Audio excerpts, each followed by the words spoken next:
Okay. Yeah, I'm ready.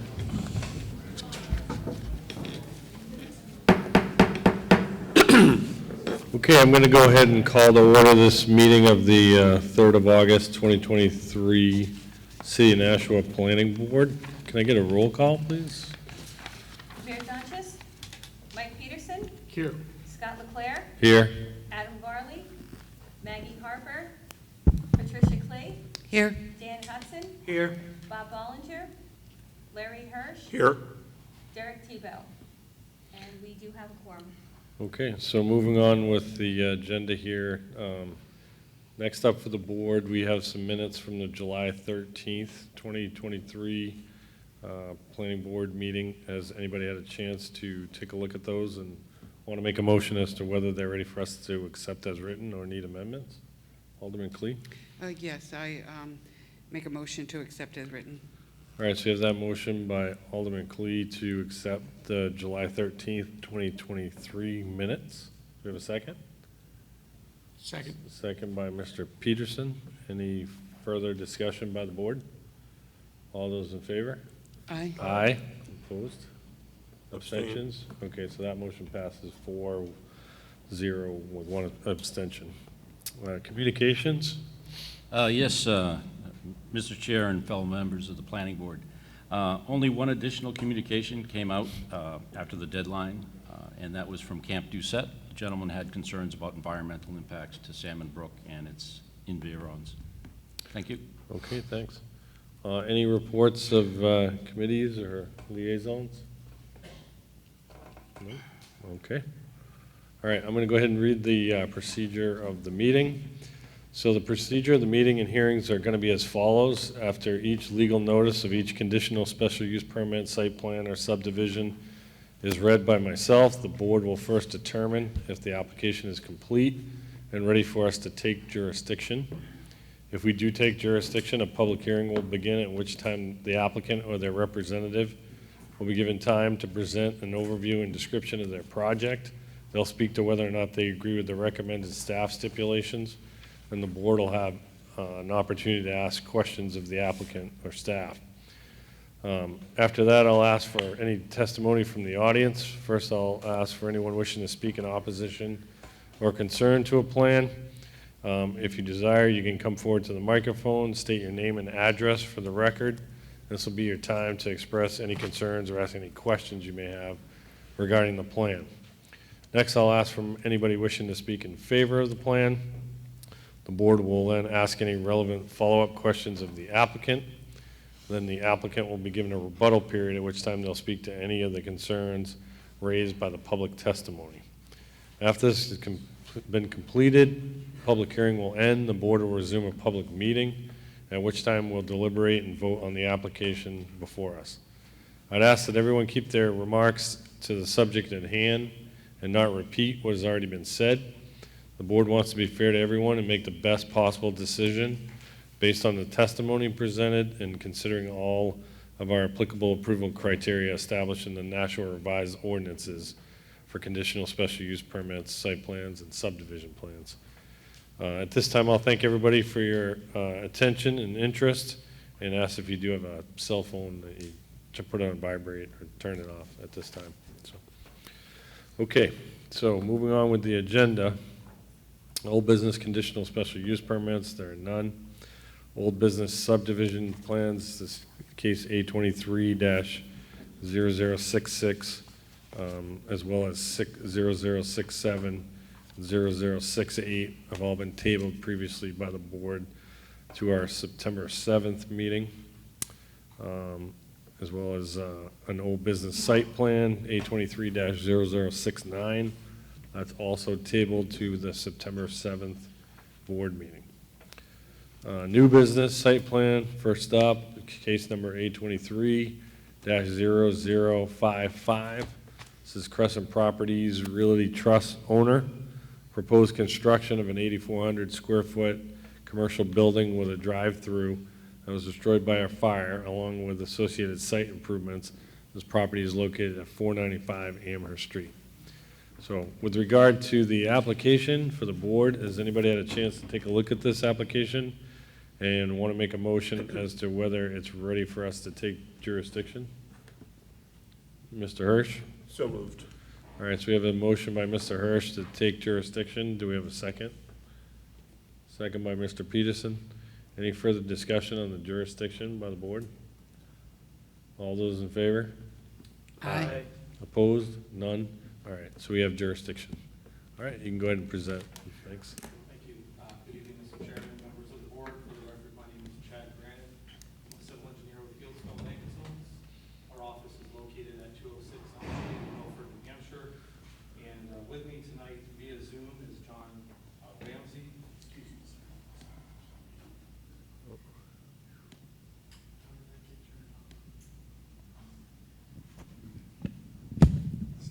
Start again, all right. Restart. Little warm up there. That's all right. Good evening again, Mr. Chairman, members of the board. For the record, my name is Chad Brannon. I'm a civil engineer with Fieldstone Land Consultants. I'll be representing Crescent Properties Realty Trust this evening, along with John Ramsey, who is in attendance via Zoom. John is the project architect with Michael Petrovic Architects, PLLC.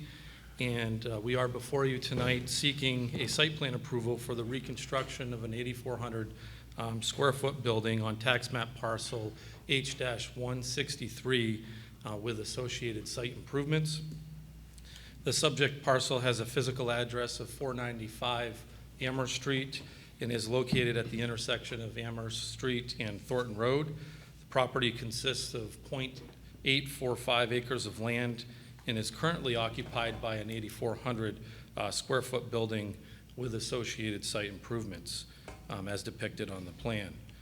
Zoning for the property is Highway Business District, which has minimum lot requirements of 20,000 square feet and 80 feet of road frontage. The building that currently exists on the site was constructed back in 1978 with a total of 4 commercial units. Most recently, the building was occupied by Lana Asian Market, a pizza shop, a vape store, and an ice cream shop. And unfortunately, in September of 2022, the building was heavily damaged by a fire, and it has been determined to be a complete loss. And so we're before you tonight seeking approvals for the demolition ultimately and rebuilding on the same footprint. The plan that we have before you this evening shows the proposed 8,400 square foot building on the same exact footprint, but we are looking to incorporate a drive-through on the east side of the building with some associated site improvements. The new layout for the property will consist of a more modern style building with the potential of up to 5 tenants. Currently, there are no tenants lined up for this building, but my client is actively trying to market the site. The new layout will provide for a loading zone at the rear of the building, which is with a similar orientation of what exists today. That loading zone would take access off of Amherst Street and ultimately would exit out onto Thornton Road. Access to the site will be provided by the existing curb cuts along Amherst Street and Thornton Road. We're not proposing any modifications to those curb cuts. And the site and the property to the east currently share parking as well as other improvements such as drainage and some utilities. The subject lot will provide for 35 parking spaces on site, but as I stated, additional parking is available through a shared parking with the adjacent lot. This development will result in a reduction in impervious cover on site and an increase in green space because we are proposing the removal of 3 parking spaces with this layout and to accommodate the drive-through, and we're adjusting some of the green space areas on the north side of the building. The site is serviced by municipal sewer, Pennachuck water, natural gas, and underground electric, as well as telephone and cable services. We will be making some modifications to those service connections just to upgrade the old utilities as depicted on the plans. Other site improvements include landscaping, lighting, and utility infrastructure. The lighting plan that we submitted with the application shows 9 building-mounted lights. All of the lighting will be LED, completely downcast, meeting all of the city standards. With this application, we are requesting 5 waivers. We're requesting a waiver from section 190-279EE to not show existing conditions within 1,000 feet of the subject site. We're requesting a waiver from 190-184D, which requires that parking aisles that contain more than 10 spaces shall have landscaping. We're maintaining the parking that has existed on the site, and we're actually increasing the landscaping, but we do technically need a waiver from that standard per staff review. We're also requesting a waiver from section 190-198 for the number of off-street parking spaces. This property falls a little short on the parking, and then we are reducing, the parking on site, by a little bit. But we do have the ability to share parking next door, and to my knowledge, there's never been a parking issue on this property. The last 2 waivers that we're requesting pertain to the architectural design, and those are from section 190-172C, which pertains to the flat roof design for the building, which is a more modern design, and section 190-172D, which has to do with materials and colors. In closing, I would like to state that we have had a chance to review the staff memo and all department comments for this meeting, and we have no objections to any of the comments. We've had an opportunity to review some of the engineering comments in preparation for tonight's meeting with engineering, and we don't anticipate any issues on addressing any of those comments as well. So we would hope that the board would consider a conditional approval for this application this evening, and certainly if the board would like us to go into additional detail on any of the waiver requests, we'd be happy to do so, and we do have the project architect that can address those architectural standards if need be as well. Okay, thanks. For the board, any questions for the applicant in this particular application?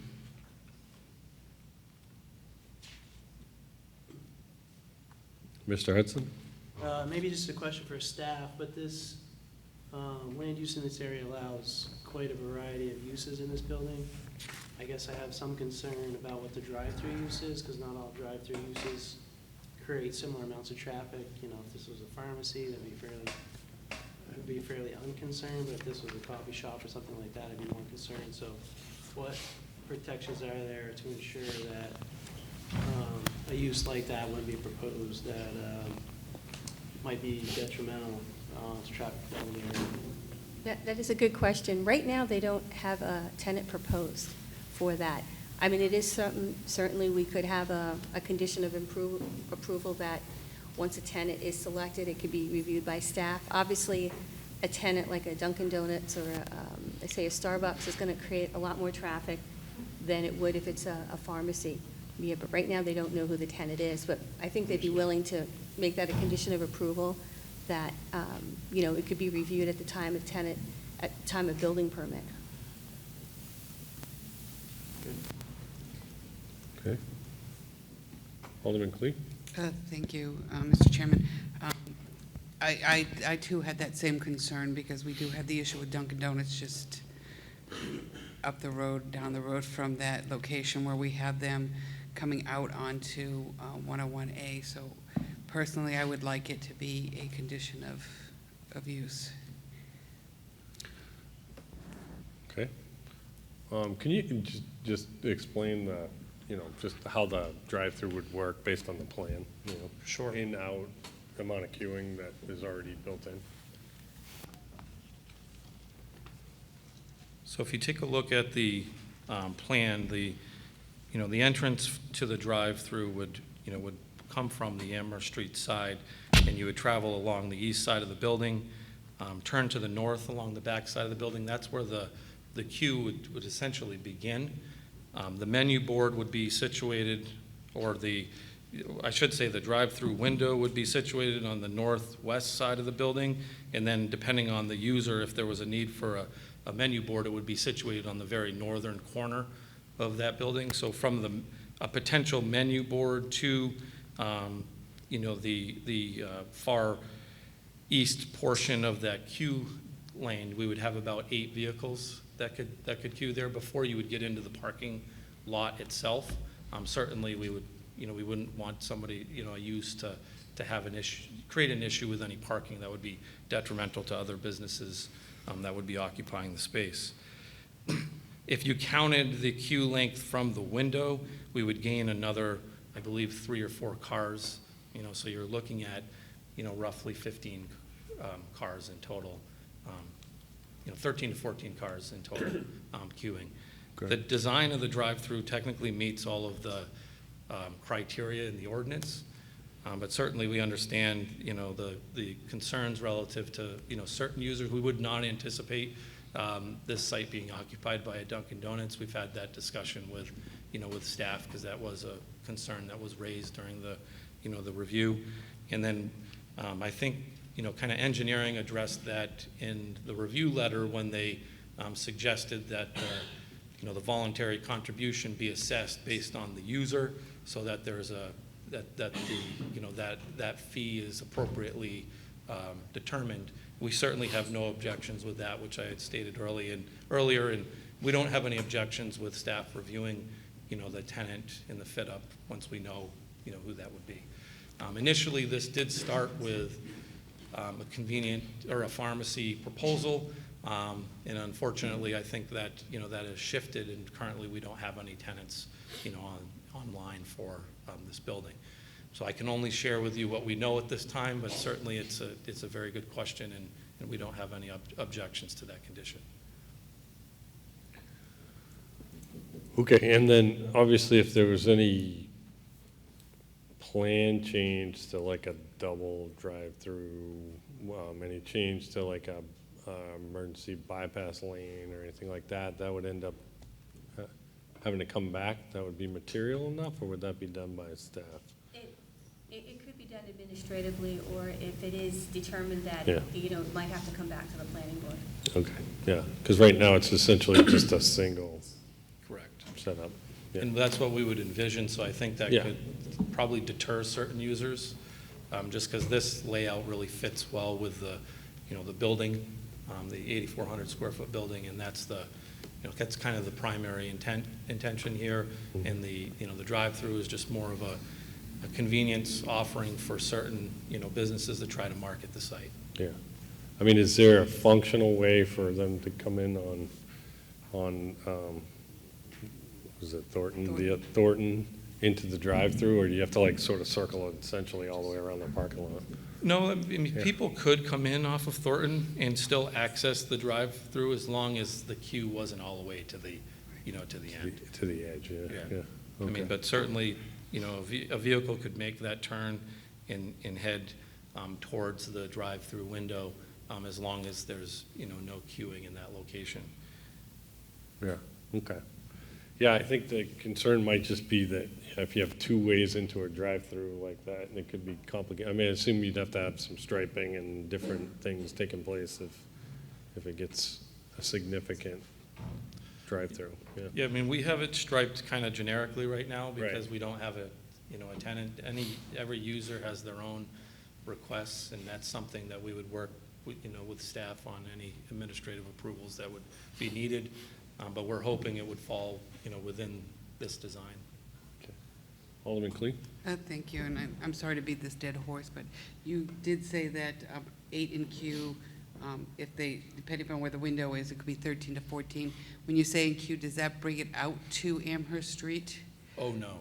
Okay, so No, that would still that just br- leave it in the parking lot long before it hits the entrance from, It doesn't even count the parking lot going down towards Amherst Street. It brings it to the far northeastern corner of the back of the building. okay. So there's additional queuing available on site, but, that would have an impact on the parking, and so we're not really planning for that. Great, thank you.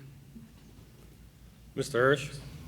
Is there going to be a conflict with the loading for the retailers and the queue for the cars? Because, I mean, otherwise you're going to have to go across the traffic, I would think, to get into the back, as well as, you won't be able to have vehicles backed up there either. Right, I mean, there's a chance that there would be a vehicle parked in that loading area, and maybe bringing a box in or something like that, but we've seen sites like this function very appropriately in other areas, because there's adequate space for someone to park, open a door, not obstruct, the drive-through area. The reality is they would be passing through, but all those vehicles are stopped, so it doesn't create a safety issue, and I think staff, made an appropriate note in the memo that, depending on the user, the deliveries or and such should be really made at an off-peak, situation where, depending on what the use is of that, it could be an afternoon or an after business hour, arrangement for any of the other businesses to get a delivery. Because it's kind of tough to control that, usually. It's certainly a management, item, but that's a function of, people have a choice what space to rent and operate, and that's a condition that we will have to be managed with this site. Thank you. Any other questions by the board? Okay. At this point, I'll open up to the audience. Is anybody in the audience wishing to speak in opposition or concern to the plan? Staff report talked about off-peak right there. Anybody wishing to speak in favor of the plan? I just have a question. You gotta come up to the mic, yeah. Yeah, yeah, and just state your name and address for the record, please. My name's David McAlpine. I live at 101 Kona Road in Nashua, and I'm very familiar with this area. When I was a boy, I used to play soccer behind the Votech, so I'm very familiar with this area. I'm just concerned, and I've driven into that plaza to get takeout from the Thai restaurant across the way, and I'm just concerned with the drive-through, how traffic would be backed up in that area. I'm just concerned with the layout. I mean, if you're using the existing footprint that's there, I'm very familiar with the parking lot. I think you're going to run into problems with cars backing up around there, and it's a very busy intersection to boot. If you've ever driven on that part of Amherst Street, so that would just be a concern of mine, and I know you want to move this forward, and it definitely is an eyesore right now, so it'd be good to see that get fixed up, that place. But my concern is the drive-through, and if they wanted to do the drive-through, I think they were talking about 4 commercial tenants. I would say that they may have to cut the number of tenants that they have maybe to 3 if they wanted to try some workaround, but I'm not a designer or anything like that, so I don't know how that would be done. But I'm definitely concerned with traffic in that area, and specifically in that parking lot and its impacts to the other businesses in that area. So that's my only concern. Okay, thank you. Yep. Anybody else wishing to speak in opposition or concern, or just have a question on the plan? Okay. At this point, I'll ask then the applicant, did you want to address anything further? I mean, I would just say for the record, Mr. Chairman, again, that, regardless of the tenants or the number of commercial units, the drive-through is appropriately located on this site. We have not accounted for queuing all the way to the street. I mean, there would be a significant amount of queuing room if we wanted to count, the queuing distance all the way to Amherst Street. You'd probably have over 20 cars on site. And so I think this site with a drive-through in an absolute worst-case scenario would probably perform better than most drive-through facilities along Amherst Street, because this has a very long queuing distance. But as I stated, we're not anticipating that, but it's appropriately located, and it meets all of your regulations. And so we certainly hope that the board will consider a conditional approval this evening. Thank you. Okay, thanks. All right, Alderman Clee? Thank you. Just one other comment. I'm sorry. When you did the queuing, you said the number of vehicles, that's based on a car and not a truck or anything like that, because we do have a lot of trucks that stop and so on. So our vehicle size, so when you say 8, 13, or 14, you're talking actually regular style of car, not like a tractor trailer or anything else like that coming in? Yeah, we don't use a tractor trailer. We Right. use generally a truck, like a pickup truck. Okay. For a queuing length. It's about a 22-foot distance. So that's how we calculated the numbers that I presented this evening. No, I appreciate that. Thank you. I just have one other question. Sorry, I can't go back and forth Oh, you like can't that. do that? No. Sorry, yeah. Yep. Yeah, the public comments close at this point, but, yep. Hopefully the board will bring up your questions. But can I can't talk back and forth with you like this. So there can't be even a clarification about something that I heard up here from you guys? Because the thing that I don't understand, it's really important. I need you to come gotta up go to the to the mic mic. and state your name and address for record again. Yeah. My name's David McAlpine, 101 Conant Road, Nashua, New Hampshire. The question I have, and I'm sorry for not meeting protocol here tonight, is this like mixed commercial and residential? I mean, as far as No, tenants, It's commercial only. just commercial only? Okay. Correct. That was my only question. No problem. Thanks. All right, at this point, I'm going to go to the board. Any further questions by the board while we're in the hearing?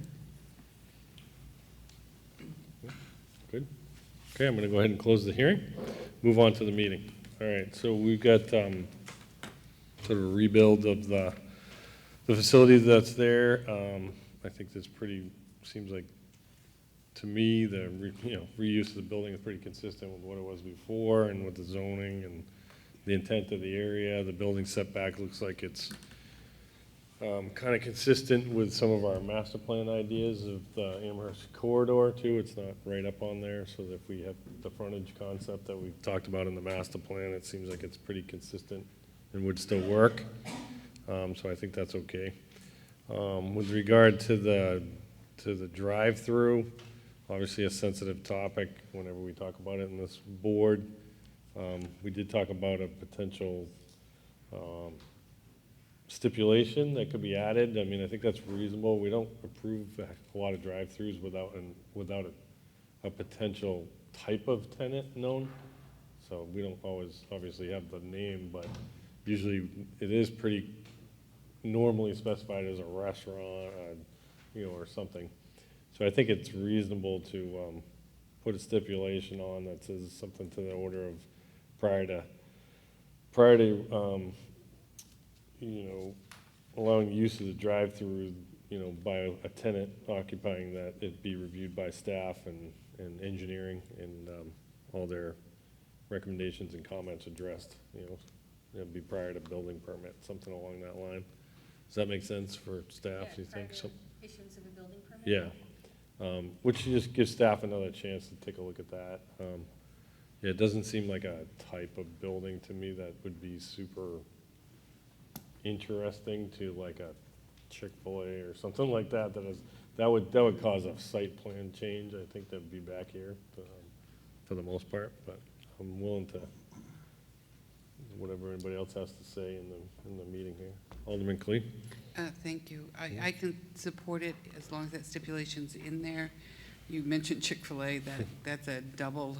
Yeah. When I look at that and I see how long that one gives me the shivers if it were in that area. But yeah, I can support this as long as we have that stipulation in there. Anybody other comments or discussion by the board? All right. Anybody want to make a motion on this? Reminder, there's 4 stipulations in here too. Alderman Clee, go ahead. I can try to do this. Sure, go ahead. This will be the first time I've really actually done it properly. That's all right. So I do read it that the plan meets, I'm sorry, the planning board has made a determination that the plan meets the requirements outlined in site plan NRO section 190-146D After reviewing, okay, and we choose to approve the plan, specific reasons given at the, with the, with following stipulations. Yep. 1, request for a waiver of section 190-279 EE, which requires showing existing conditions on adjacent parcels, is granted, finding that the waiver will not be contrary to the spirit and the intent of the regulation. The request for 2, the request for a waiver from NRO section 190-184D1, which requires parking aisles not more than 10 spaces in a row unless a planted median and/or island is provided, is granted, finding that the waiver will not be contrary to the spirit and intent of the regulation. The request for a waiver of NRO section 190-198, which requires a minimum number of parking spaces, is granted, finding the waiver will not be contrary to the spirit and intent of the regulations. 4, the request for a waiver from NRO 190-172, which specifies standards for roofing and materials and colors, is granted, finding that the waiver will not be contrary to the spirit and intent of the regulations. Should we put that the other stipulation in through here? Yeah, I mean, you can, if Or you're, at if the you're, prior if to- you're in agreement with the rest of the staff stipulations, you can just indicate that the, 5 through 12 or whatever. Yes. are as And written. as written, 5 through 12 Okay. shall be approved. When do we put that stipulation? I would make it 13, Okay, so just- number 13 would Yep. be the stipulation that the, any occupancy for a drive-through be be approved and worked through staff with recommendations? Is that Yeah, and I would appropriate? just indicate maybe prior to building permit. Prior to the building permit. Okay. All right, so we have that motion to approve from Alderman Clee with the 13 stipulations as stated. Do we have a second? Second by Mr. Hudson. Any further discussion by the board?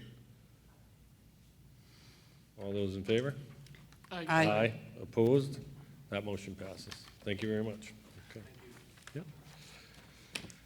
Okay, next up, new business subdivision plan. This is case number A22-0254. This is Bay Ridge LLC owner. It's proposed conservation subdivision, creating 83 detached, single-family condominium units along with associated site improvements. Property is located at 124 Ridge Road. So this was continued from our July 13th meeting, so. Has anybody had a chance to take a look at this application and want to make a motion as to whether it's ready for us to take jurisdiction? Mr. Peterson? So move that we take on new business A22-0254. All right, so we have that motion to take jurisdiction of A22-0254 from Mr. Peterson. Do we have a second? Second by Mr. Hirsch. Any further discussion by the board on jurisdiction? All those in favor? Aye. Opposed? None. That motion passes. All right, do we have someone from the applicant that wants to present this case? Mr. Chairman, members of the board, good evening. My name is Tom Hildreth. I'm with McLean Middleton. I'm providing legal support for this project, and with me tonight is the principal owner of the property, Connor Beote. He's the principal of Bio Ridge LLC, which is the title owner, and also of Beote Construction, which would be the builder of the project. Chad Brannon, whom you met a minute ago, he'll speak following me. He's the civil engineer for the project. Also with us tonight is Scott Thornton from Vanessa Associates. They were the traffic engineers for the project. Okay. I'm just going to make a very few preparatory comments before turning it over to Chad. I think Scott McPhee's staff memo did a nice job summarizing the history of the property. I would only add that I know Bob Cormier for a long time. He was the last president of Association Doucette at the time the property was sold to Bio Ridge. And Bob reports that the proceeds from the sale are now with the New Hampshire Charitable Foundation and returned to the city between $160,000 and $170,000 a year, earmarked toward youth service organizations in the city. So it's a nice legacy of the former operations of the camp for the youth of Nashua. I'm going to pick it up from the more recent history. Connor bought the property in the summer of 2001, just about 2 years ago in June. He began discussions with city staff that fall about development plans and objectives. Shortly after he bought the property, he actually stubbed in the utilities off of Ridge Road because Ridge Road was about to be repaved, so all of that work was done, and they come about 5 feet into the property already. At the end of 2021, the city adopted its latest amendment to the inclusionary zoning ordinance. Moving forward to 2022, at the suggestion of and with the participation of city staff, we held a neighborhood meeting about the proposal on Saturday, February 19 at the Bicentennial School with about 100 neighbors who showed up with interest in the project.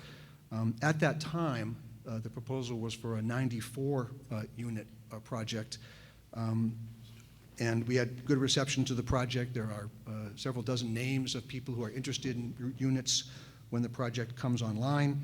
There were several good suggestions that were made, and lots of public sentiment in favor of establishing public access of a trail along the Salmon Brook portion of the property. Also suggestions to honor the scouting history of the property, to include sidewalks along Ridge Road, frontage, and the like. The developer team continued to meet with staff and commissioned several studies, including a fiscal impact study, a traffic study, an environmental study, an archaeological study. All of those found favorable results. All of them have been submitted as part of the record of this case, and they were all based on the unit count of 94 units at the time. So they kind of overestimated impacts because we're now down to 83 units. The planning board formal application was submitted in December of 2022, and at that time, the count of units already been trimmed from 94 to 89. And if you read my cover letter that was part of the materials that staff linked to the agenda from December of 2022, you'll see I referenced 89 units.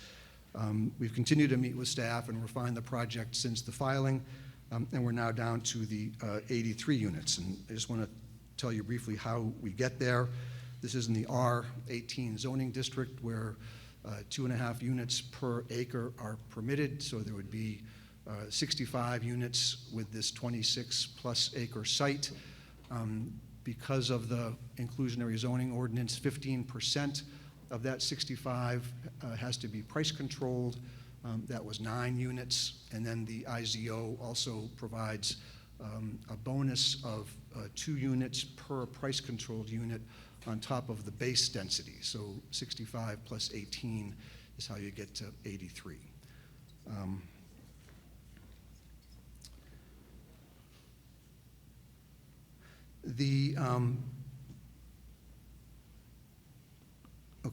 I'm going to shift gears to, that's our 83 is our number that before you tonight. So the project includes the 83 proposed units.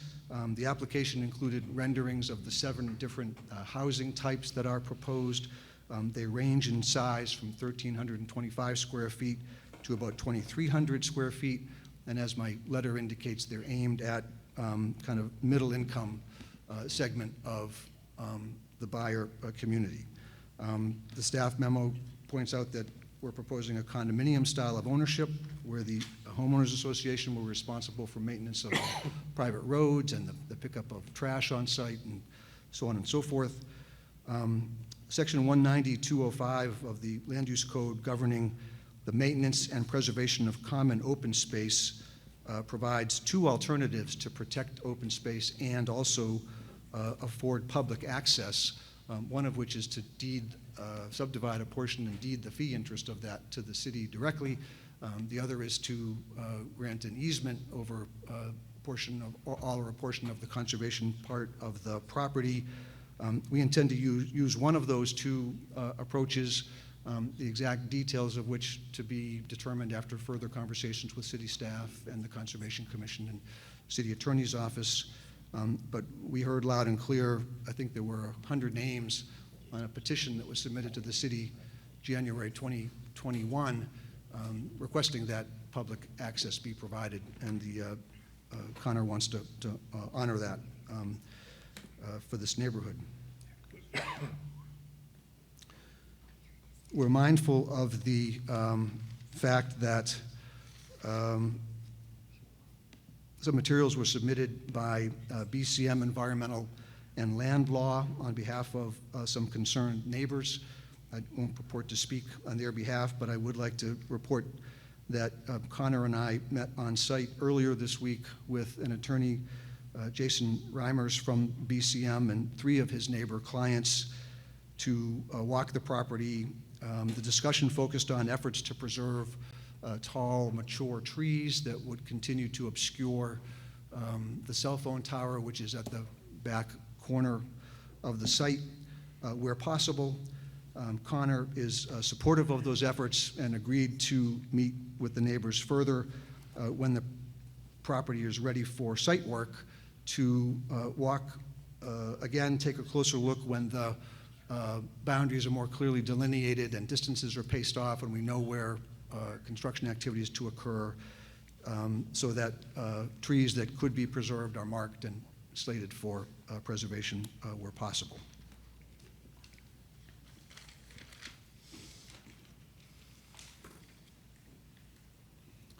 We believe that the application and the plan set meets the subdivision approval criteria of section 190-138. There are a handful of waivers that we are seeking, which Chad Brannon will speak to in just a minute. We've reviewed the comments in Scott's memo, and aside from a couple of minor tweaks that Chad and Scott were going to try to talk through today, we concur with those proposed conditions and would be happy to receive a conditional approval incorporating those.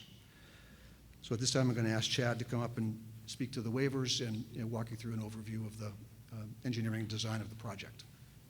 Okay, thanks.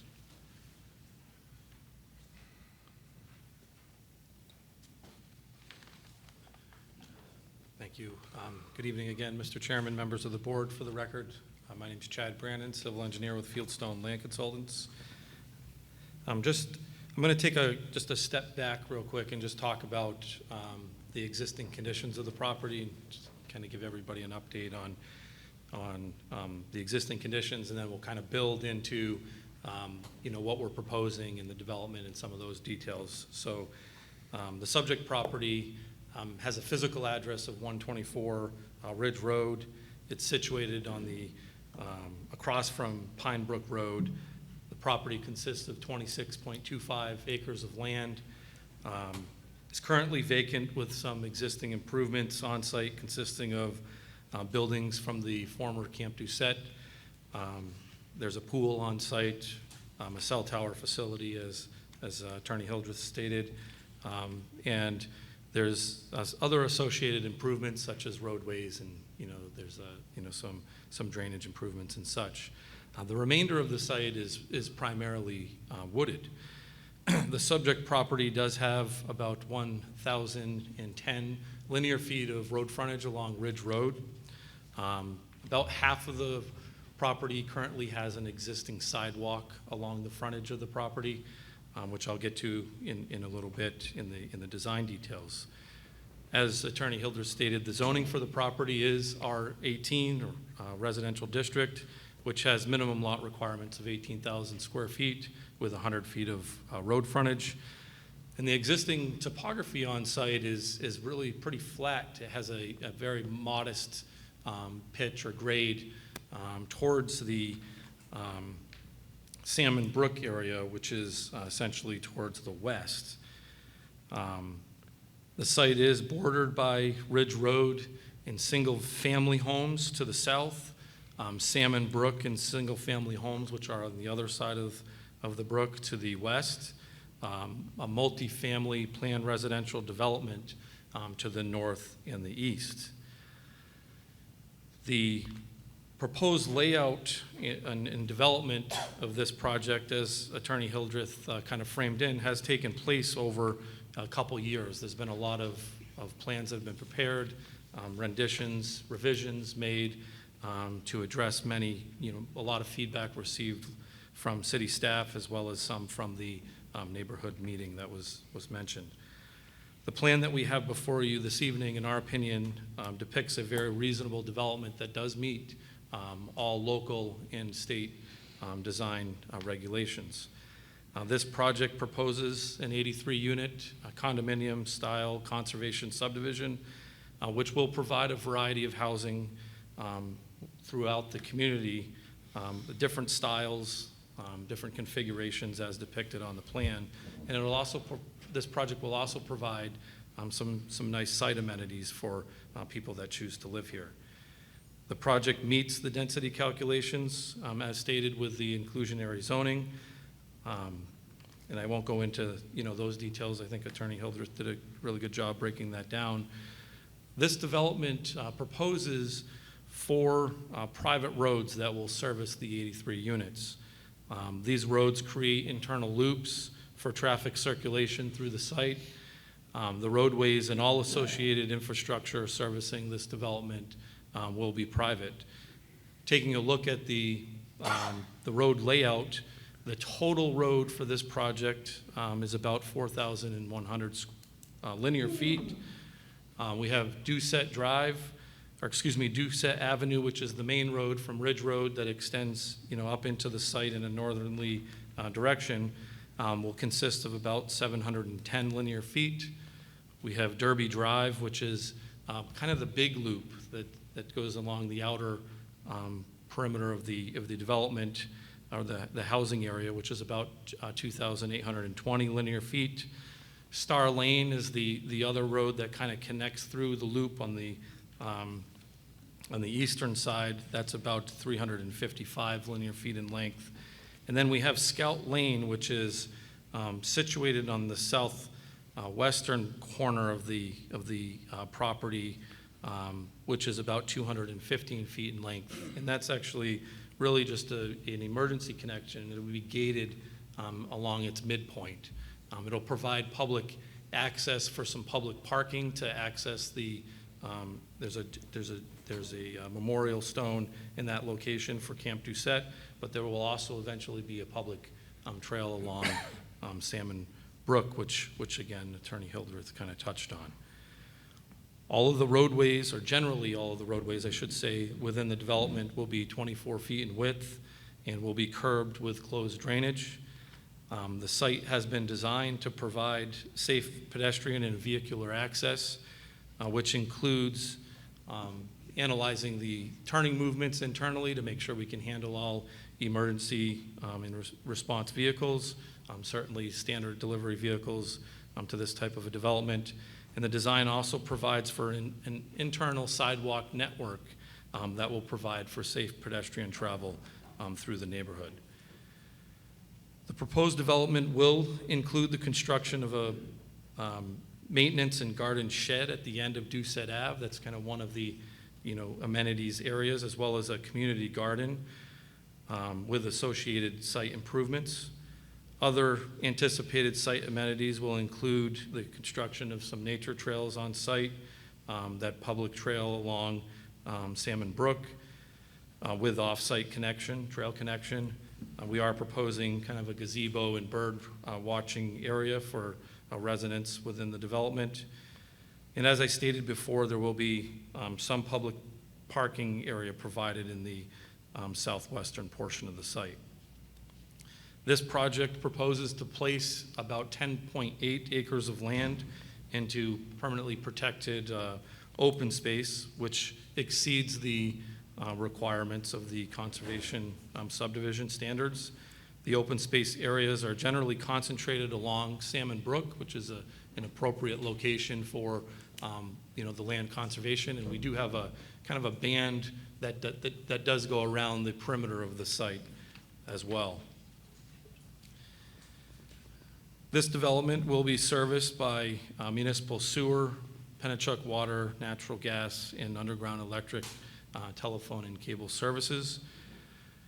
Other site improvements which are detailed within the plan set include landscaping. There's a pretty significant landscaping plan for this this development, which includes landscaping along Ridge Road, and then certainly, a lot of landscaping along the internal private streets and then around the proposed units.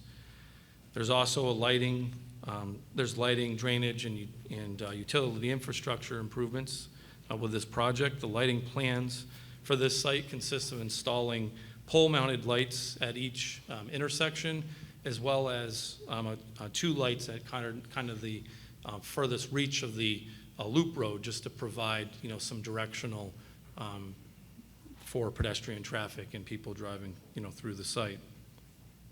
All lighting will be LED and has been designed to meet all of the city standards. The lighting design really for this project is residential grade so that it provides a nice accent. The goal is for it to be subtle and not have an impact on residents that would be living within the project. The drainage design for this project will consist of collecting and conveying the stormwater runoff from all improved areas to many infiltration stormwater management areas situated throughout the development. This is accomplished through the utilization of open drainage swales, as well as the closed drainage systems associated with the roadway. And again, all of the stormwater is collected, treated, and infiltrated. This project will require an alteration of terrain permit, as well as a shoreline permit, and the site has been designed to meet all of their treatment standards. We have performed, I believe, 24 test pits on this property throughout all of the areas that we're proposing the stormwater design. And we've essentially proven that the soils on this site are very nice and sandy soils. We only hit groundwater in 2 of the test pits, I believe, and that was situated on the northern portion of the site where you can see kind of a wetland finger that extends up into the property. The stormwater practices that we're proposing will address all of the qualitative and quantitative mitigation requirements for the project. Again, this stormwater management system is very detailed and complex. It has been designed to meet not only the city standards, but the New Hampshire Department of Environmental Services alteration of terrain standards. We have gone through 2 reviews with the city engineering department, as well as a third-party engineer, Hoyle Tanner Associates, and we have addressed the majority of their comments. It's been a pretty thorough review process. We did have an opportunity to walk through the remainder of the review comments with the engineering department, and we are very confident that we can address the remainder of the comments. They were very minor in nature, in our opinion. In fact, the largest comment really pertained to the sidewalk design off-site along Ridge Road.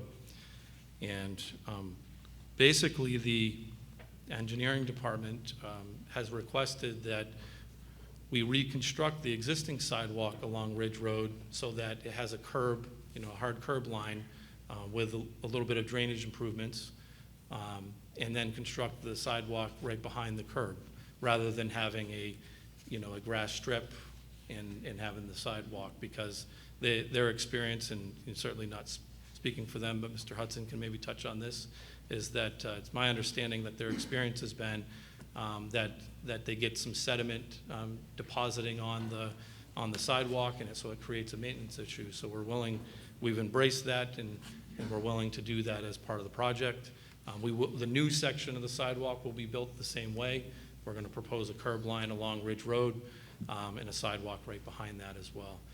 I'm happy to state that we did have the opportunity to go before the Board of Public Works to get an approval for that work, because this road was paved just 2 years ago, so it is under a moratorium, and we were successful in getting that approval, which will allow us to do that, that work in an appropriate time frame. There was another engineering comment relative to the sidewalks, which would probably be appropriate to touch on. There was a request to include a sidewalk along Doucette Avenue, which is kind of that center road through the site, and we've added that to our plans.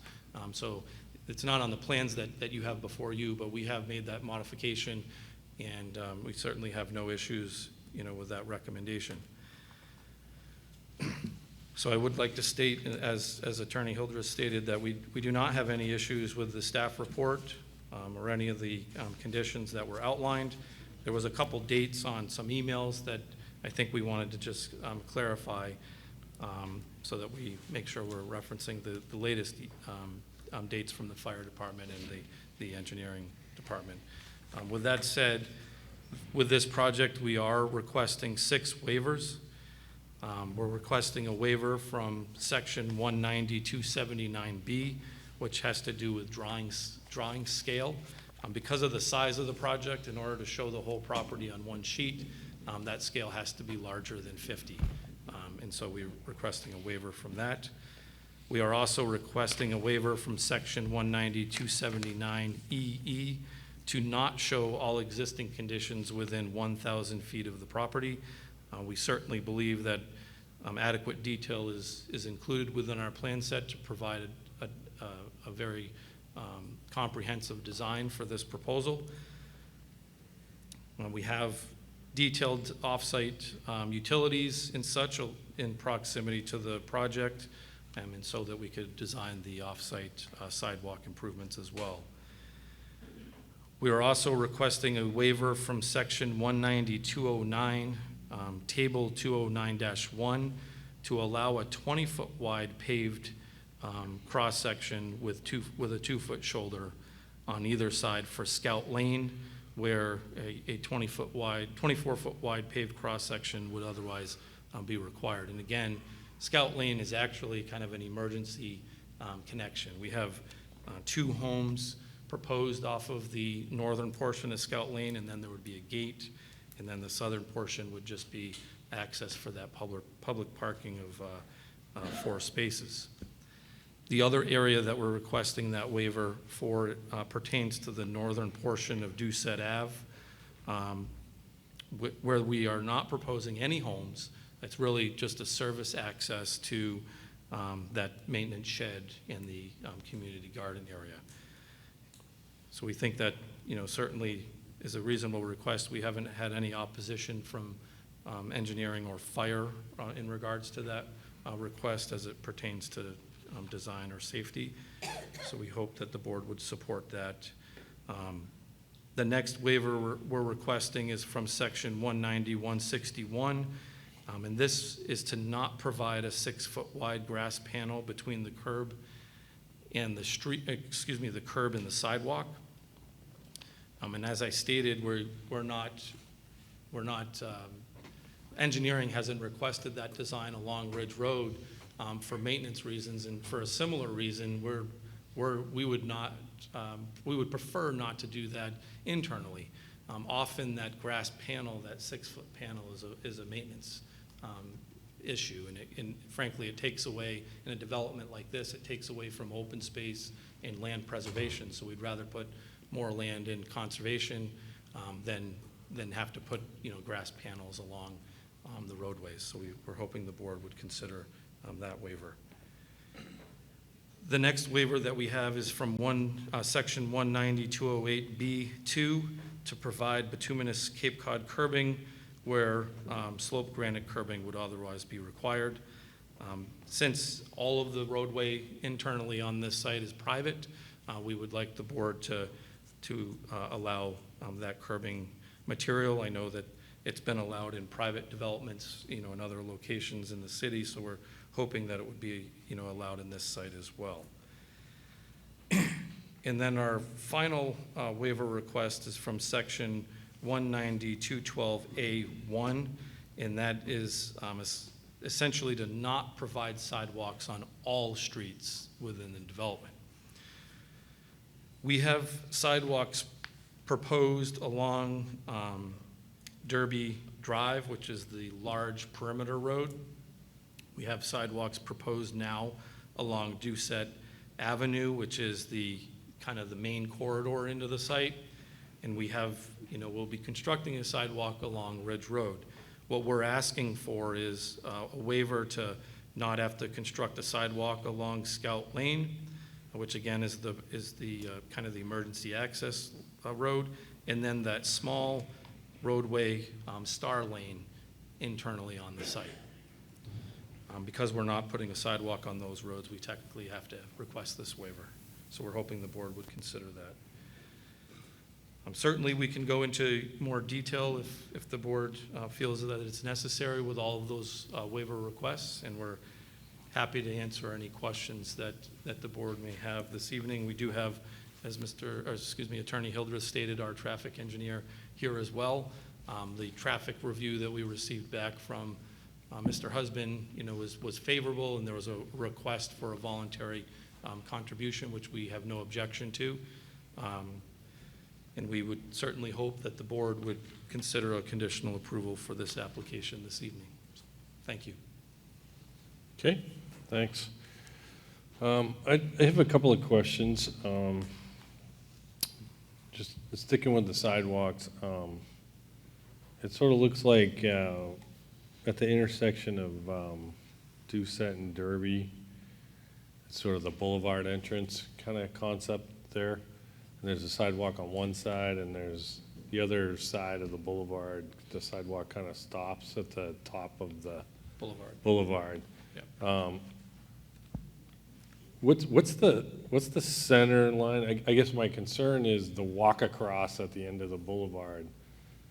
The visibility through the center of the boulevard sometimes is bad, and so you're essentially crossing 2 lanes of traffic there when you walk across to that sidewalk. Is that boulevard going to be designed so there's, some of them they end up with a fence and things like that, and you can't see somebody walking on the other side when you're coming in? Would a crosswalk be necessary there, or would you really design that center boulevard so that there is visibility to someone potentially walking across? I don't know. Yeah, no, I think that's It's all private stuff, but I mean, it looks like a little dangerous. No, it's a great question. So there is a crosswalk proposed in that location. Okay, maybe I just didn't notice that. Yeah, Yeah, it's okay. Yep. shown on sheet 2 of 31. Okay. So we are detailing the crosswalk. There'll be tip downs at Yeah. both of those locations, and the boulevard would actually act as a kind of a refuge area for somebody if they could stop, along that way if there was a vehicle coming. But certainly one of the items that we kind of went through a pretty thorough review on with the third-party traffic consultant was sight lines and safety at the intersection. So I do believe, because that's really close to the intersection of Derby Lane and Doucette Avenue, and then we have to be cognizant of the sight lines along Ridge Road, I think that boulevard is not going to have enough vegetation to create a safety concern. So I don't, if we went further down on the the west side of Doucette Avenue, there is a crosswalk proposed down there as well. Yeah. But I think the sight lines and everything are appropriate, and the landscaping has kind of been adjusted in that area. Yeah, I think I'd probably just recommend maybe, and this is just a minor thing on the plan, that I'm thinking of the Rosewood one that has a fence that ended up on the middle of the boulevard, and you can't really see through the fence that well when you come in. I live around there, so maybe just be a little more specific in the detailing there so that there isn't any kind of thing that creates a, Right. I mean, you're not showing a fence, but sometimes they end up there. Yeah, I'm just looking at the landscaping plan, and we're not proposing any trees in that island, just because it's 6 feet wide. Right. And, the trees are situated on the east and west side of Doucette Avenue. Yeah. And we're certainly not proposing a fence, but it's certainly duly Something to noted. think about. The other condition doesn't work well in the other place, so. That was one thing I had. Has there been any, I mean, I always bring this up in Nashua because we have all these buried issues. Has there been any testing of any of the soils for any hazardous stuff, asbestos, anything like that? I mean, there's several developments around, obviously, that area that have run into that. Yeah, I mean, Nashua is kind of a, a hot spot for asbestos generally. Yeah. We found, but we have not witnessed any in the test pits that we've done on site. Yeah. But I may, I don't know if you want to address that in the environmental. Yeah, there is reference in the environmental. State your name just quick. I'm sorry, too. Tom Hildreth. Yep, yep. There is reference in the environmental study that we had done Yep. that there's a small pocket of material that was detected proximate to the existing swimming pool. Okay. So it's in your file. I didn't bring my All right. copy with me. But So- we're aware that it's there, and we'll take appropriate precautions when we're. Yeah, I'm just bringing it up because it has certainly stalled a couple other developments in this general area of the city. So it, I assume you just have to follow the rules when you hit that, but. Yeah. Absolutely. Yeah, okay. Any signage proposed at the entrance to the? So I didn't s- we did not include signage with the, with the submission because the design, essentially hasn't been done. So any permitting for that would be handled separately. But Right. I would anticipate that there'll probably be, some sign down by the road if I had to guess. Yeah, again, I just kind of caution you, I can think of maybe 3 times now that the Westgate sign has been knocked out by the cars coming down or across or other. So the signage around there, I mean, I guess staff's gonna review that as well as Public Works, right? Any kind of signage at the end of that. We've had pretty bad luck with large signs on that middle island on several developments like this one. And then can you describe the landscaping and the design intent, I guess, of buffering between the houses on Derby and the cell tower area? So, like, what's that gonna look like between the back of those houses and the cell tower? I mean, just generally give me some distances, and is a lot of the existing trees gonna live there, or what's the plan? Because it looked like there was stormwater kind of going there too, right? Yeah, we do have one of our larger stormwater infiltration basins is positioned, kind of favors the north, and then the north east corner of the cell tower area. Just getting to the Yep. landscaping plan, I'm sorry.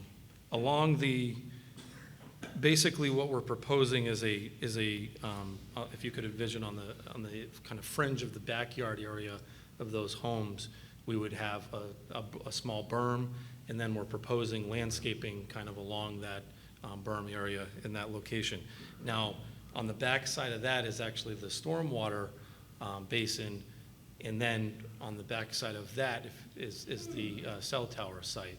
So there's a pretty good distance between certainly there's a greater distance between the cell tower and to the homes. But we did provide, some landscaping through there to try to break that, that visual, aesthetic, if you will. Is there any fencing or anything around the stormwater behind there? There is not. It's Or it's just a- designed to be a dry infiltration basin. So, during storm events, you will have water, certainly visible in that basin. But it's, generally it's, we don't often design fencing around stormwater features.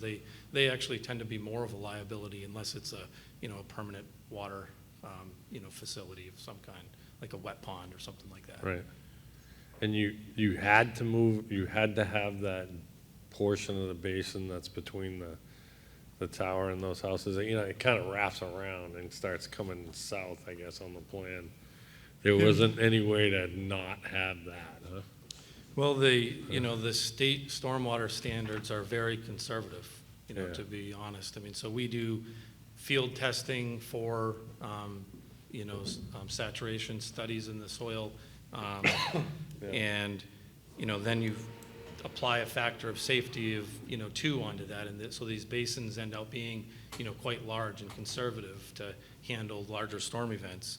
But yeah, that's because we are kind of collecting, a fair amount of the stormwater and sending it in that location. That basin is a little bit larger in that area. The other part to that is we're trying to stay as far away from Salmon Brook as possible to keep, that area natural as well. Yeah.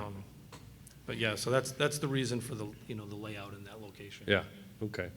Yeah, it seems like again, maybe a private issue, that the unit owners 25, 26, 27, 28 might have to just deal with, but anyway, I was just wondering if it was, what was driving that, so, other questions by the board?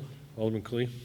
Thank you. It's not so much a question, but I just wanted to, for the public that's watching, the document that we have up on the screen, the streets don't match what you've been talking about. So for instance, up on the screen, it says Wilderness, when in fact it's Derby. And it says Hiker's Lane when it's Star Lane, just so that the viewing public can see that there's a difference from what you have up there versus what you've been talking about. Right, so and that's a function of the latest fire department comments on road names. Okay.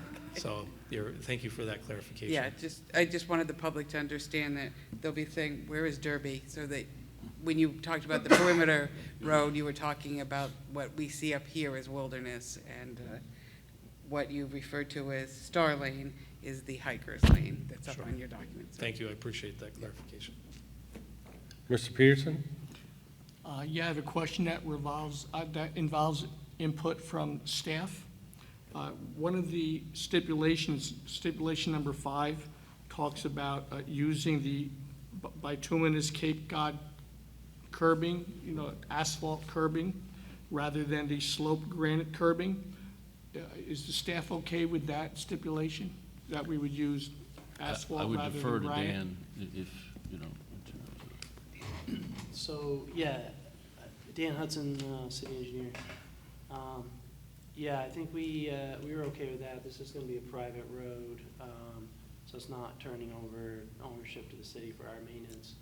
We do understand granite curbing can be difficult to get nowadays. So there's kind of a shortage in that right now, believe it or not. So yeah, I mean, out on the public road, we have requested the granite curbing, but within the development, that being the developer's preference, I think we're okay with it. Thank you. Other questions by the board? Okay. All right, thank you very much. I will, at this point, open it up to the audience. Anybody wishing to speak in opposition or concern, come on up and, again, state your name. If there's a few of you, can just line up over there by the fire extinguisher there. And a reminder, just state your name and address for the record. Okay. And My name's David McAlpine, 101 Kona Road, Nashua, New Hampshire.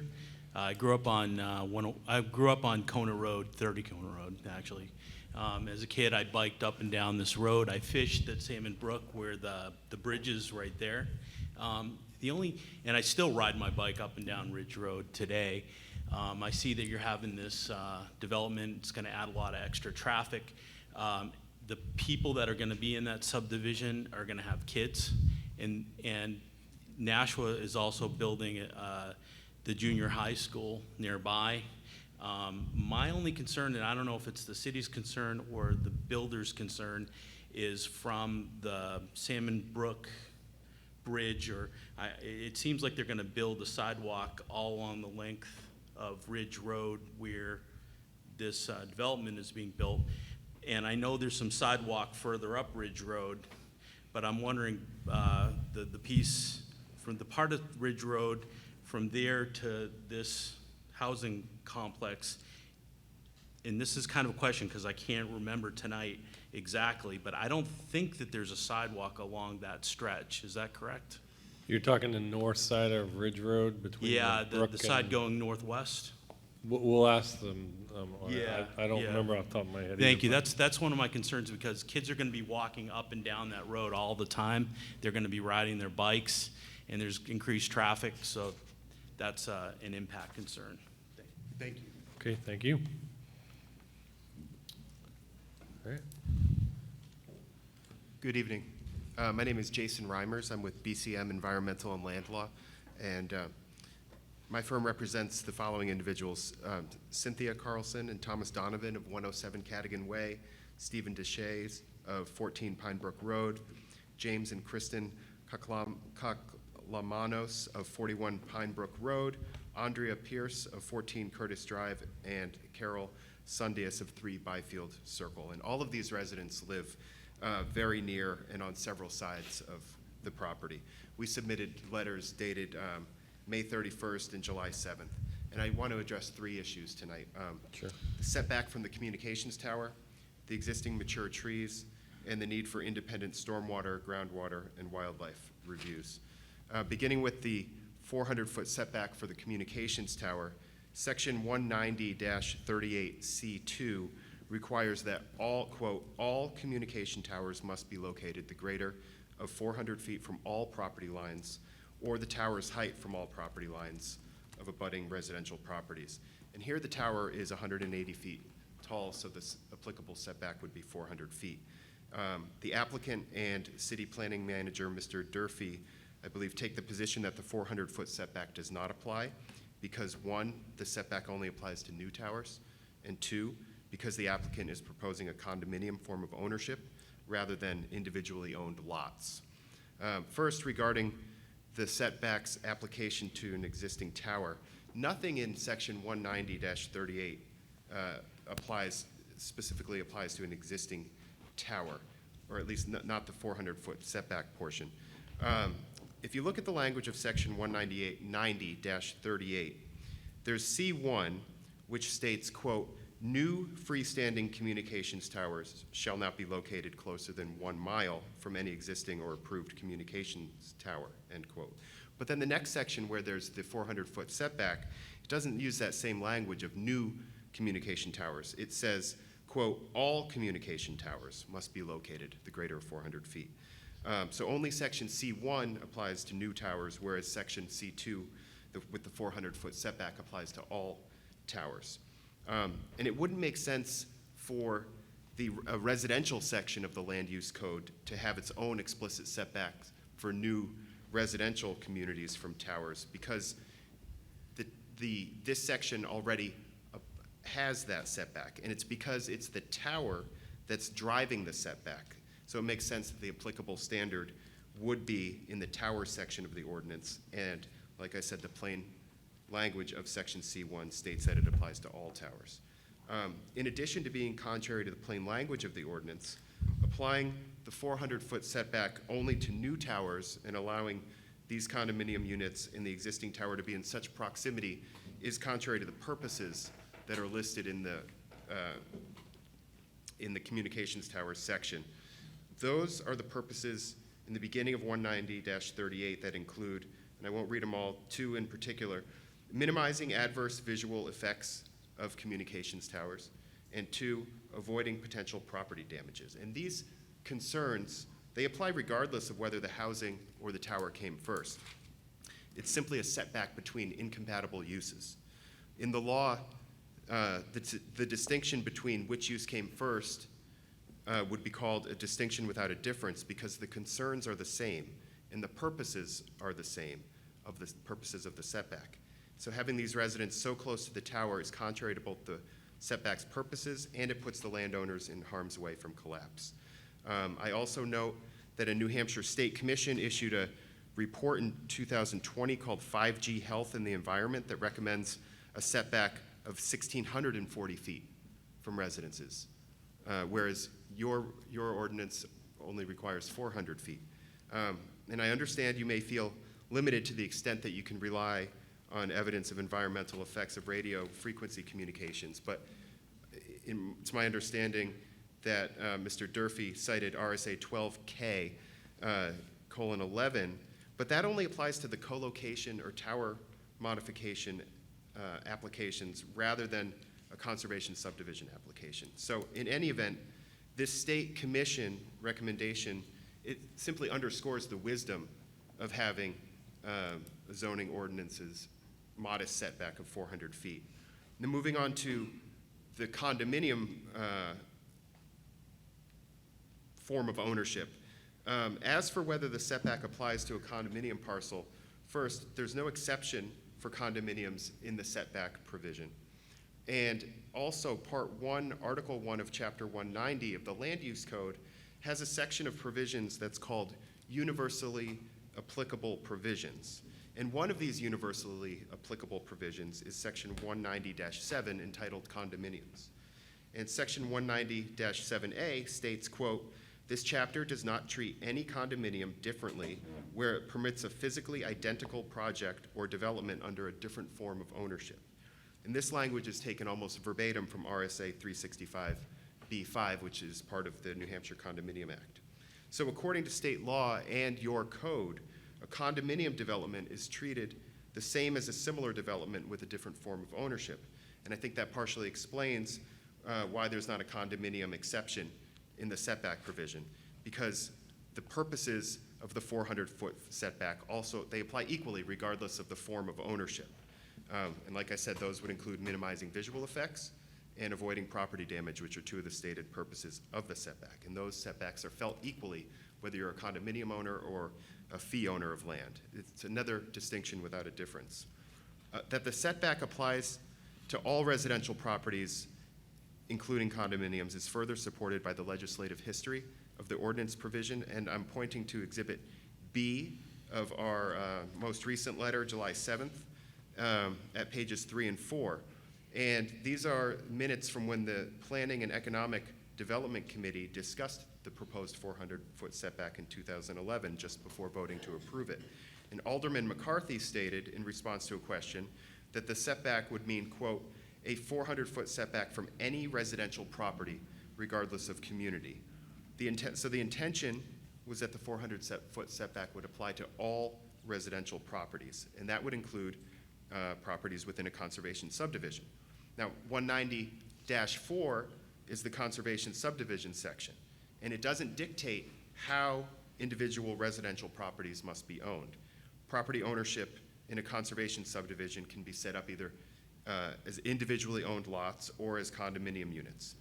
And Section 190-40, which is the overall, like I said, conservation subdivision section, it refers to lots within this conservation subdivision several times, yet it does not prohibit a condominium design.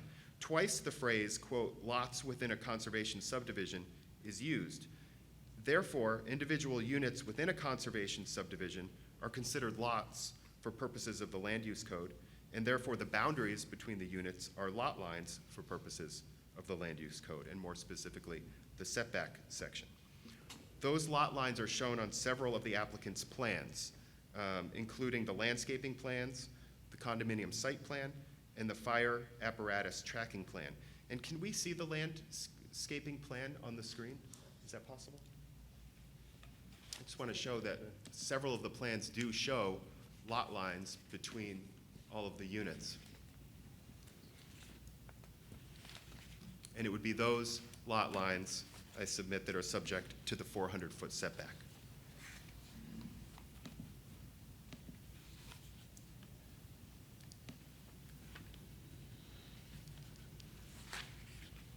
I'll come back to it when it's on the screen. If you adopt the applicant's position, an applicant could get around the Land Use Code's provision that are applicable to lots and lot lines simply by having a condominium form of ownership.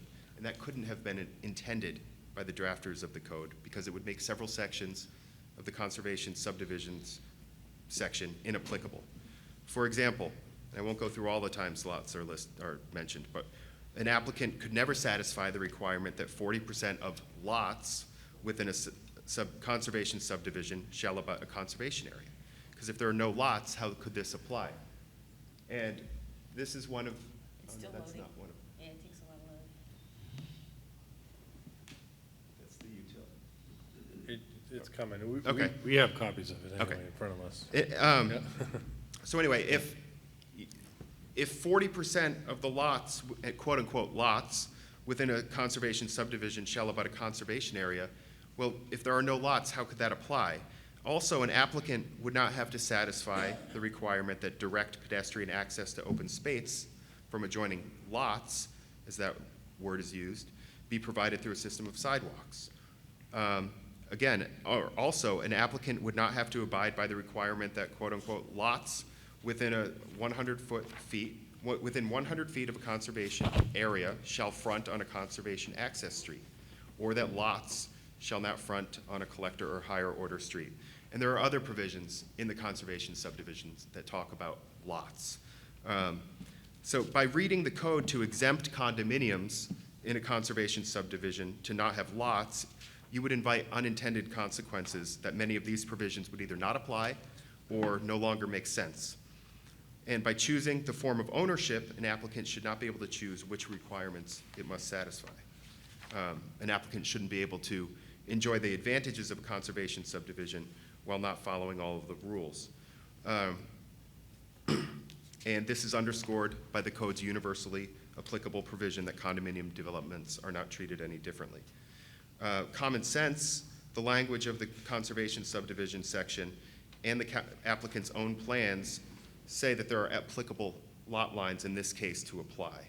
And the same common sense says that residents of condominiums were intended to be just as protected from visual effects and property damage as fee landowners. Now I want to talk about existing vegetation, especially the mature trees on the property. As you know, this property is almost completely forested with mature trees. And there are several sections in the land use code that talk about the importance of preserving existing vegetation. One of those is section 190-40, which is the conservation subdivision section. And the purposes set out for the conservation subdivisions include preserving natural resources, avoiding the clearing of natural vegetation, and protecting and preserving specific natural resources such as woodlands. Now here, the applicant proposes to essentially remove all of the mature trees with the exception of some around the tower, and that's contrary to the purposes of a conservation subdivision. The conservation subdivision section also requires that an applicant comply with Article XXV1127, which is titled Landscaping. And one of the applicable landscaping sections provides, quote, "The existing natural landscape character shall be preserved to the extent reasonable and feasible. The burden is on the applicant to demonstrate that preserving the natural landscape is not reasonable or feasible. Why is it not reasonable or feasible to at least keep the existing vegetation and mature trees along Ridge Road, the bike path, and around the communications tower? Section 190-185, another section talking about mature trees, it states that certain topological constraints may exist to justify removal, but this is a flat, fairly square and fairly level property, as the applicant has stated. And also, this isn't the only option for developing this flat and fairly level property. It may take more work for the applicant, but keeping many of the mature trees on the property is certainly reasonable and feasible. The neighbors, and my clients in particular, are relying on you to hold the developer's feet to the fire when it comes to preserving mature trees, as the code requires whenever feasible. It is also contrary to the land use code to remove almost all of the existing mature trees and start from scratch with new landscaping when this is a conservation subdivision. A few of my clients and I did walk the property the other day with Mr. Biote and Attorney Hildreth. Not all of my clients were there. We walked along Ridge Road and the bike path. There appears to be an opportunity to preserve many of the existing mature trees that currently block the view of the cell tower from the surrounding residents. And this would be especially from people living on Cadogan Way neighborhood and the Pine Brook Road neighborhood. If you've been out there, I was surprised at how hard it was to see the tower from so many different locations within these neighborhoods currently. It's kind of perfectly hidden back there. And it's because the property is nearly completely wooded with mature trees. So at the very least, a buffer of existing trees should be left, especially along Ridge Road and the bike path, and more trees around the cell tower to try to maintain the current view. And we request that, at the very least, conditional approval of the application require maintaining sufficient vegetation to maintain the existing view buffers. I want to talk again about the communications tower. The mature trees must also be preserved due to the special exception that was granted to Doucette Incorporated in 2010. At the hearing on that special exception before the zoning board, the applicant, who was the developer of the cell tower, had a team do a presentation. And the first member of the team to present was Bob Cormier, an engineer for the developer. And as stated in the minutes attached to our May 31st letter, Mr. Cormier explained that the proposed tower would be 180 feet tall, but that the trees are about 100 feet in height, so only about 80 feet of the tower would be visible above the tree line. That was an important point at that hearing. And the applicant's representations to the ZBA at that hearing about those mature trees were tantamount to conditions of approval.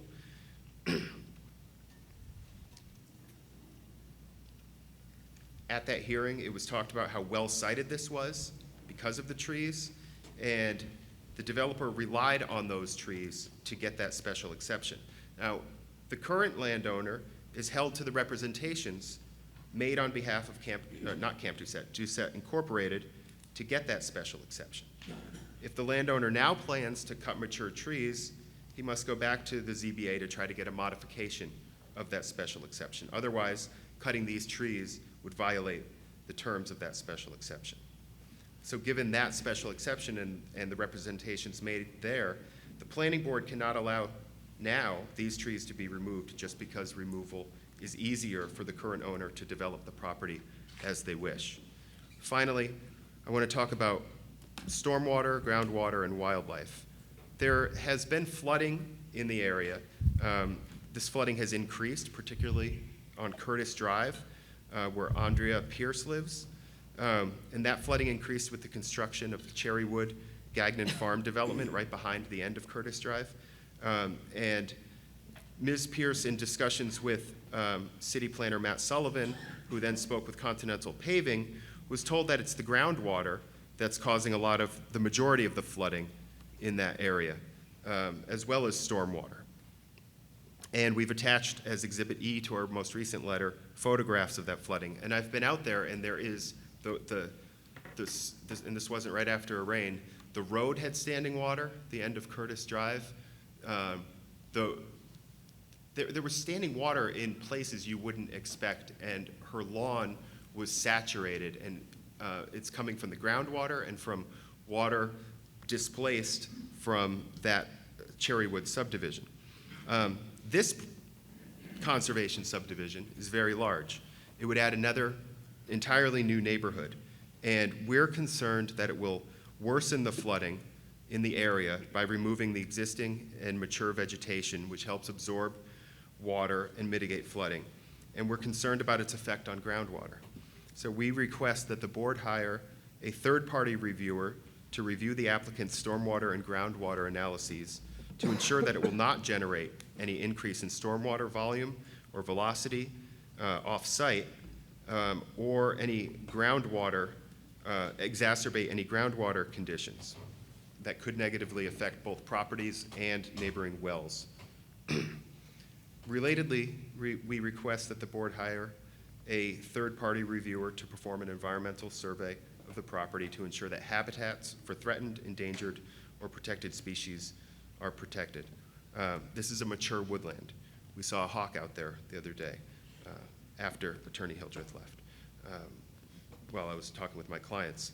And protecting these wildlife species is among the stated purposes of conservation subdivision. So we ask that you use your authority to ensure that the wildlife is protected and that there will not be additional stormwater problems, groundwater problems, and by doing that, by hiring a third party to review that. I thank you for your time. Okay, thank you. And actually, now that I believe that looks like the landscaping plan, you can see the lot lines around each of them. And those are the applicable lot lines for purposes of the setback, and that are talked about in the conservation subdivision section. Thank you. Thank you. Yep. Good Go on. evening. My name's Tom Bennett. I live at 31 Pine Brook Road, which is right across from Camp Doucette. I've been there for 30 years. Okay. There's a lot to parse here.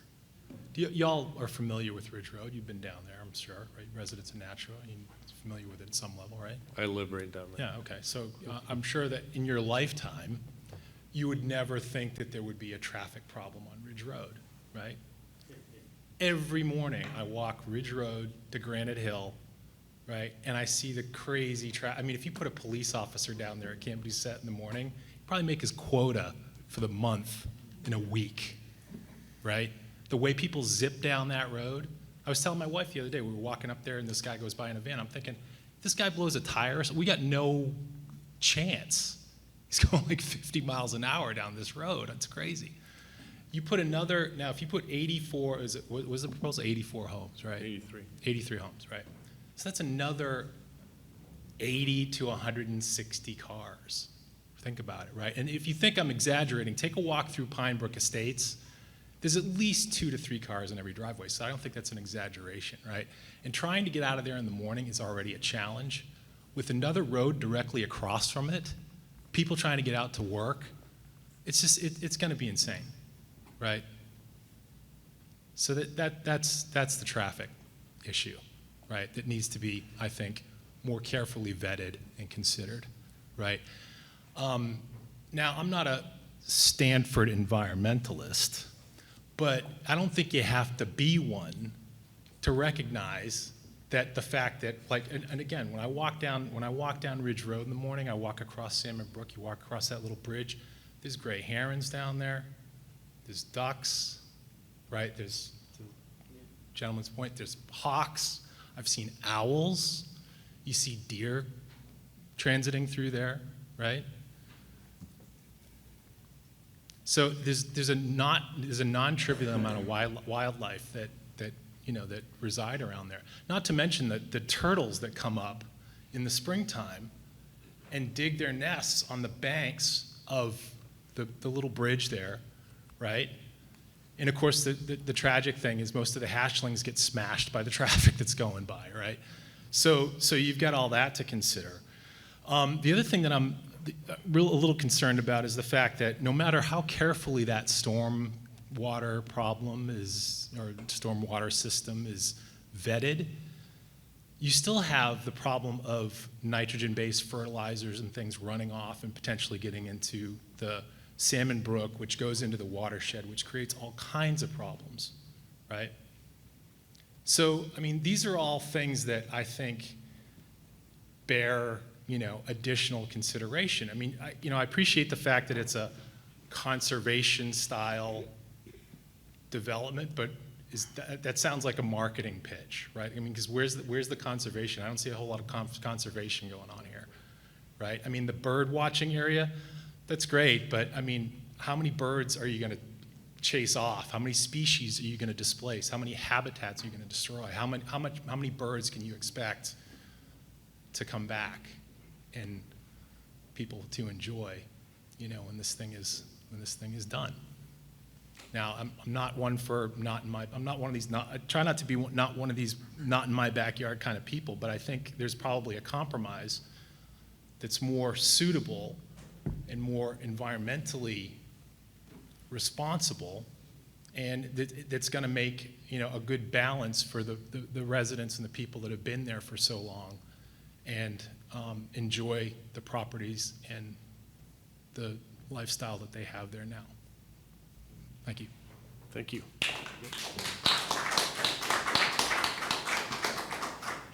Good evening. Jeff Daly, 74 Walden Pond Drive.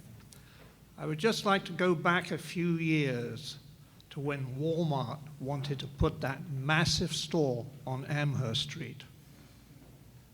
And they did not present their environmental impact statement correctly. They lied on it.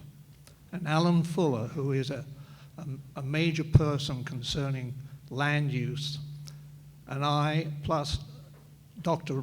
Robinson from UNH, we proved beyond all doubt the recompression of the land was going to move the water out underneath the $10.6 million runway of Nashua Airport. That closed them down immediately.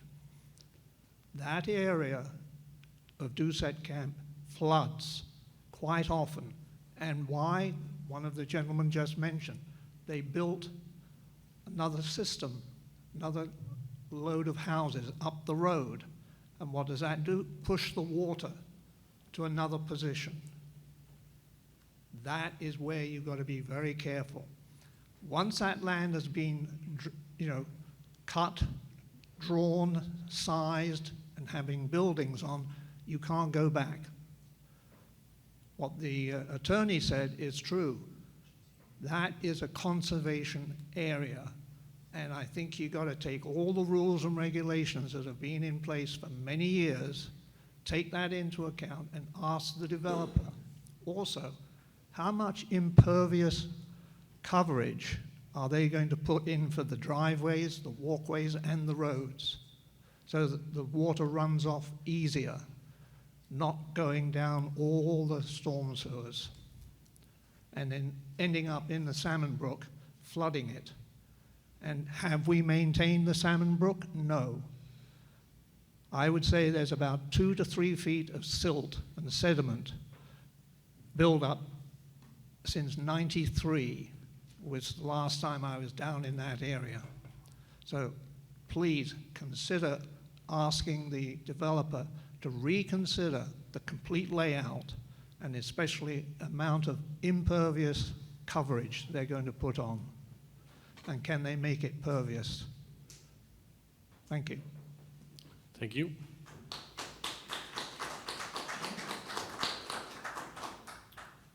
Anybody else wishing to speak in opposition or concern to the plan?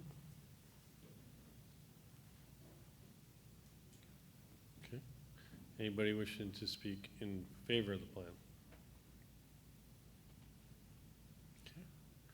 All right. I'll give an opportunity to the applicant to rebut or present on some of the public testimony. Yep. Sure. Thank you, Mr. Chairman. Again, Tom Hildreth, McLean Middleton. And I suspect that Chad will have a couple of points to make as well. I just want to, I took a little time at the beginning to describe the arc of the owner's adventure with this property to underscore the point that a lot of time and effort and design, engineering, and planning has gone into this project today, up to this point. He started meeting with staff as soon as he bought the property in the fall of 2021. As Chad will tell you, it's been through multiple iterations, reconfiguring, carving down unit numbers, looking at all these impacts and so forth. This is not a hastily put together, ill-considered, fly-by-night kind of proposal. Number one. Number two, I think that one of the things that's happened in the neighborhood, and this is natural, is that since the property has not actively been used as a scout camp, the people who live nearby have become accustomed to thinking of the property as just a quiet, passive, open space where they can walk their dogs or go hiking or cross-country skiing, and wished that nothing would happen there. But that's not the fate of the property that was sold for $3.5 million just 2 years ago. And I have 2 sons who were Boy Scouts who did marksmanship merit badges on that land. When there were kids out there actively shooting, wildlife that may have been attracted to return today wasn't there then. And the passive nature of the way the land stands since it's not been used is a lull in the action, and it's not going to remain that way. And I'm sorry for people who are disappointed about that. But this is a conservation subdivision, and as Chad said, more than 10 of the 26 acres are going to be permanently protected with conservation restrictions. And although Jason said that the only tall trees to remain were those around the cell tower, That's not accurate. Every tall tree that's within those 10 acres will remain. They'll be uncut, untouched. That's a lot more than merely the vicinity of the cell tower. And in addition, as I mentioned in my opening remarks, Connor is perfectly willing to meet with folks when the time comes for site work to look at what additional mature trees could be preserved. Jason said that Bob Cormier pointed out the fact that it was a wooded site when the cell tower was permitted in 2010 or 2011. And it's true that it was, but that was by no means a condition of approval. There was no stipulation imposed by the zoning board or the planning board that those trees remain in perpetuity. There's no vegetative no-cut restrictions. Another owner could have clear-cut that property today with no permits, no approvals, other than filing a notice of intent to cut. And the tower and its compound would just stand, naked to be observed from all angles. That's just a red herring. As is the 400-foot setback from property lines discussion. Again, this plan has been before staff, before the public for going on nearly 2 years now. The design has always included, roughly the configuration that we see today. There's never been an area shown around that tower as being off limits to construction. And the zoning determination about that was made long ago. This was displayed at a public informational meeting in February of 2021. I don't know, I have a list of the people who came. I'm not sure how many of the clients of BCM were there, but they knew it then, they saw it then, they took no action. Further planning and engineering has gone on since then. That ship has sailed, and if they thought that was a wrong determination, there were chances in the process long before now to have appealed that to the zoning board. I think that the code enforcement officer made the correct determination, and if anybody doesn't agree with that, after this board acts, they can likewise take their appeal to the zoning board, although I would argue that they're too late. The fact of the matter is that the record will show that that ordinance amendment that increased the setback, and remember, it's not a setback from structures, it's a setback from property lines. And because this is a single lot, there are no property lines that are changing. The setbacks that exist today between that tower and the property lines are the same as will exist tomorrow between the tower and the property lines.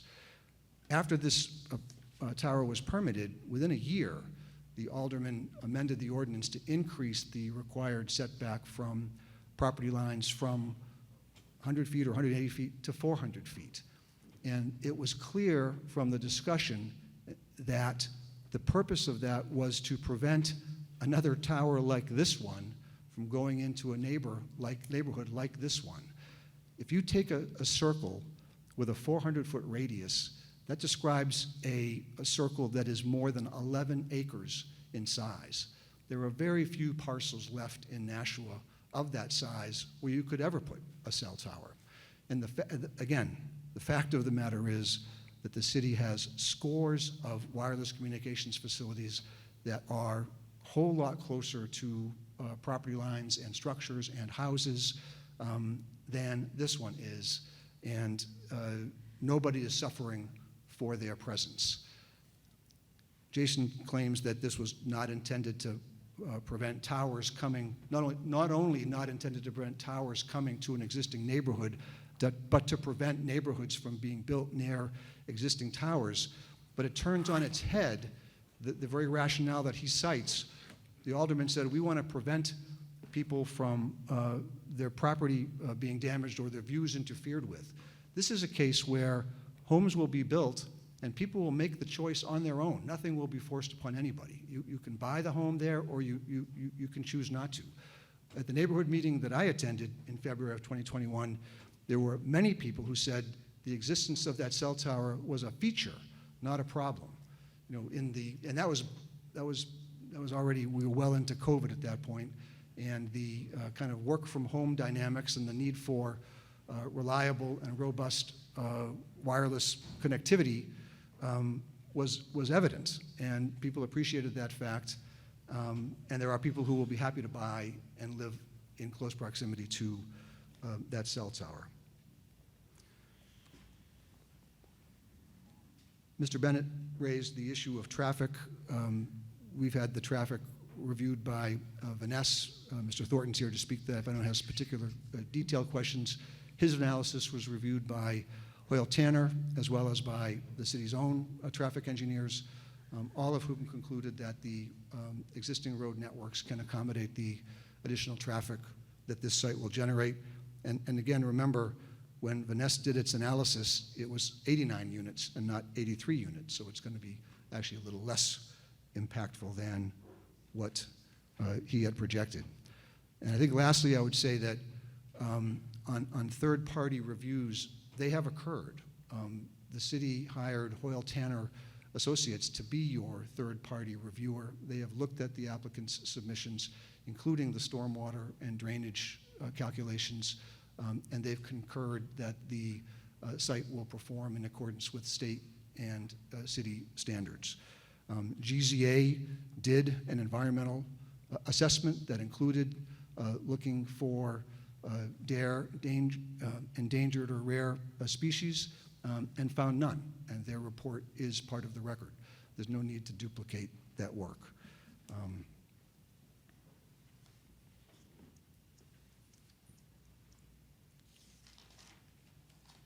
So I'm going to see if Chad would like to comment on any of the technical details that were raised at them. Okay, thanks. Thank you. For the record, Chad Brannon, I'm civil engineer with Fieldstone Land Consultants. I just wanted to touch on a little bit of the comments relative to the stormwater design for this project. And I think it's safe to say that, you know, this, as Attorney Hildreth said, this project, the stormwater design, and all of the elements as it relates to the local ordinance has been reviewed by a third party consultant, being Hoyle Tanner. I know we had received comments from the city engineering department as well, additional comments from even Hoyle Tanner's comments. So we've really had two reviews on some capacity with this project. On top of that, this project will be reviewed by the New Hampshire Department of Environmental Services, Alteration of Terrain Bureau, as well as the Shoreline Protection Act, through those applications. We'll also go and submit for the sewer discharge permit for the utility connection. But the Alteration of Terrain Bureau is really, kind of the Bible for stormwater management, treatment, mitigation. I mean, most communities are adopting their standards, or if we're designing to those standards, we've exceeded a local standard in many cases. Mr. Chairman, you kind of questioned the size of a basin, and I see it a lot in new designs that stormwater management areas, in my opinion, appear to be rather over-designed. The flooding and the concerns and the issues that many people experience are, in my opinion, often not a function of new development. Certainly not new development on sites like this one that have very, very sandy soils. We dug test pits to 12 feet in depth and hit no estimated seasonal water table, no water, no ledge, very sandy soils. When we dug, in proximity, like just outside of the buffers to the wetland, yeah, we were finding estimated seasonal high water tables in the range of 6 feet or so. But the stormwater design, the soil testing, we've done a site-specific soil survey. There's been environmental, reports done. The effort in the design, the professional services that have gone into this site and this design and this development are extensive. And it's been done that way for a reason. We know where we're going. We know we're going to the state. And we know there was a lot of concerns. The right steps were made by this owner and developer to make sure that we have the right data and the right details, and we're certainly not misrepresenting anything. We've submitted those reports. They've been reviewed, and commented on. And we're very happy to report that, you know, with the exception of really maybe a handful or two of comments that are relatively minor in nature and really don't relate a whole lot to the stormwater design anymore, you know, we've addressed them.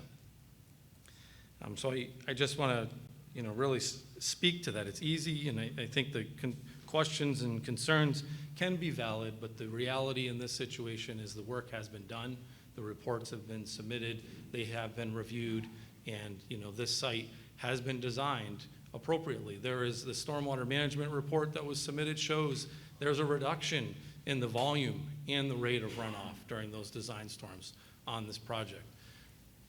And it shows the gamut of the design storms. That's because we're utilizing the site features. We've designed this site, and this is really what the state permit requires you to do this soil survey, the site-specific soil surveys, the test pits, so that you're designing and placing these stormwater management systems in appropriate locations, so that you're dispersing it over the land. So there's a lot of talk about impervious cover. Well, the reality is, if you look at this design, we have a lot of infiltration and a lot of leaching catch basins and a lot of disconnection and swales where we're utilizing a large footprint on this site, the developed footprint, to infiltrate. We're not bringing it into one area. The basin in the back handles a good portion of, you know, the road, but all of the homes in the backyard areas, they're all getting infiltrated, you know, relatively close to the source. That helps spread those numbers out, and ultimately will result in a good design and a good plan. I will say that, you know, this particular site, and as Attorney Hildreth stated, the data check and the environmental report, and we've even had a wildlife biologist on this site, you know, taking a look at things. We've had the people and the professionals take a look at this so that we, you know, have everything in order, not only for, you know, this board and hopefully addressing the questions appropriately, but also for the submission of the state permits. Thank you. Chad, just one more question. There was one from the public that was asking a question. It was very specific to the sidewalk connection along Ridge Road and how far down towards the Brook Bridge there. So we are tying the new sidewalk design into the existing sidewalk that extends off of our property. So there's a sidewalk on it would be the west side of Scout Lane. Okay. That is currently curbed, and it goes over the bridge, which the property line kind of ends at Salmon Brook, so it extends off the site. And then to the east, we're extending the sidewalk all the way to the property line and actually connecting it to the trail that runs along that eastern boundary, so there'll be connection there. So we are connecting and addressing the sidewalk along the full length of the property. I hope that answers your question. Yeah, I just wanted to kind of understand that. Sorry, we're not going back and forth and talking questions. Thank you. Yep. We're not, the public comment is closed. I'm not. One member of the public could respond under section 6.4 Romanet I of the rules, the bylaws of the planning board. I thought the next section was after rebuttal from the applicant, one public member among the audience allowed to speak to the applicant's rebuttal comments. We haven't been using that for years, but if you guys want to all get together and nominate one person, I'll give one person 5 minutes. But there's only one person I'm going to hear from.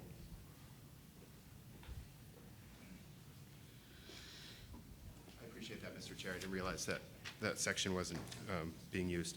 I just want to, I need much less than 5 minutes.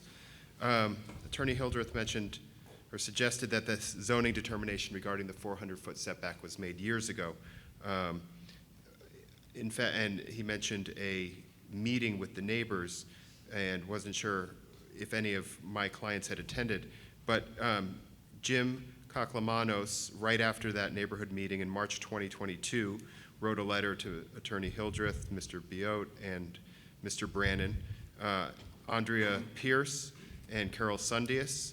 They met with the alderman and the developer and attorney in April 2022 with a PowerPoint presentation with other ideas, and the applicant wasn't interested in their ideas that they suggested. And with regard to the 400-foot setback and whether that determination, that zoning determination was or was not made, we would ask that you apply the plain language of the setback, then that decision could be appealed to the ZBA. And if it turns out that it's too late, well, that would be the answer on appeal, but that would be the proper procedure.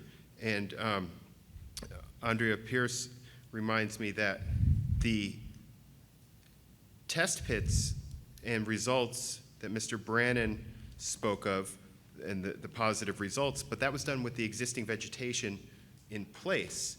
And similar to Cherry, when Cherrywood was done, we would ask, have a third-party reviewer pull that report and then do current testing and see how that stood up. And because we're concerned that we may end up with the same result, maybe that the deleterious results weren't foreseen in that case, but we have an opportunity to not let history repeat itself here. Thank you. Okay, thank you. Yep. Sorry, I had said one person. Oh, one person. Yeah, yeah, thank you.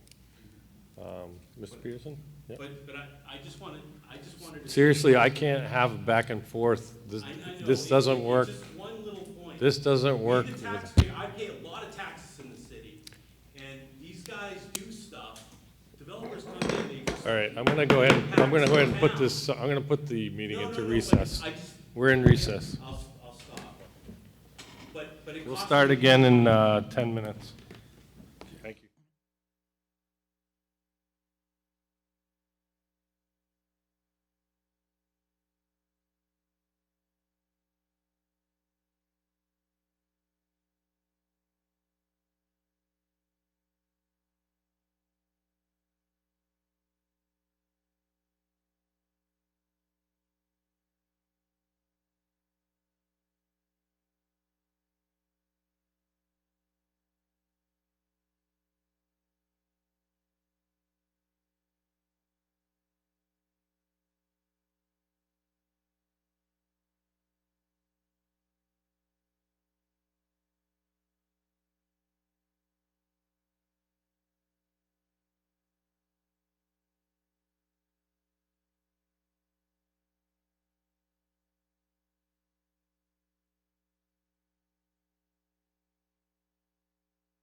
Let me say, I appreciate everybody's comments, and I understand the public, trust me when I say, we hear what you're saying. It's not that we don't hear it, but we do have to get through a meeting at some point tonight. So, I really would appreciate if folks would sort of stick to the rules. It's not that we don't hear what's being said. We absolutely hear what's being said, sort of on both sides of the issue. So be confident in that. So at this point in the meeting, we are at the point where we've already had public comment, we've had rebuttal, we've had public comment to the rebuttal. We're now in the part of the hearing where the board would like to ask questions of the applicant and our staff regarding what's this particular application. So I think we have a couple of questions that we'd like to hear about from the applicant. So I'm going to start with just, can you be a little more specific regarding the trees and the intent of the cutting and the landscape around the cell tower itself, along the path and along Ridge Road, and this is, whoever wants to talk to that. Sure. Yeah. One thing to know about the cell tower is the applicant doesn't control it. The Association Doucette conveyed a perpetual easement to the company that owns the tower and operates the tower just before they sold the land to Connor. And that perpetual easement embraces a 10,000 square foot area, 100 by 100, it's an actual perfect square. And within that square, the current fenced compound is a subset of that. I think the fence is, 60 by 60 or 80 by 80 or something like that. Okay. And there are no trees within the fenced compound. There are trees outside of the fenced compound, except where the access drive gets to the gate. And again, we don't control the foliage within the 100 by 100 foot easement area that the tower company owns. The developer's plans, and Chad can speak to this further, other than trees that have to be cleared for the specific site improvements, there's no intention to go in and clear trees for the gratuitous sake of clearing trees. We will preserve, as I mentioned at the outset, all of the trees within the conservation area we can't touch, and then trees along the bike path that are even beyond the conservation area, but within the site itself, where we can and don't have to move things for installation of drainage features and so forth, those we will work to preserve. And likewise on the frontage of Ridge Road. And that's the focus of our conversation with a handful of the neighbors earlier this week. So that in terms of the statement of intention, that would be the broad intention. But Mr. Chairman, in fairness, when we did this walk a couple of days ago, because we didn't have lines on the ground to say this is where the conservation easement ends, this is exactly where the drainage improvement's going to go, we couldn't make any determinations about any given tree. But we are willing to and want to work with neighbors to do that when the time comes. Now, am I correct, and then maybe this is for Chad, but sheet 2 of the plan set, I don't know if we can put it up online, is it essentially the dotted area that encircles the whole property, and then as well as the whole sort of left side of the plan, it's that dotted region? So yeah, maybe you can put the colored one up, maybe it's even easier. And you can kind of just be more clear about what is the conservation land. Sure. So I think maybe the colored map shows it best. Yeah, the kind of the dark green area on that color plan represents the conservation land. So there are stormwater features that are allowed inside the conservation easement. So we're going to have, like the infiltration area in the back around the cell tower. that is technically in the conservation area. So that area will be cut for the construction of the stormwater area. But we have planned on, you know, seeding that within kind of an environmental mix where there would be pollinators and stuff like that, which was an interest expressed during, you know, certainly the neighborhood meeting, but it's really just good practice. So that area will be cut. So essentially the entire green area around the perimeter, the darker green, there's kind of two shades of darker green, will be the conservation area.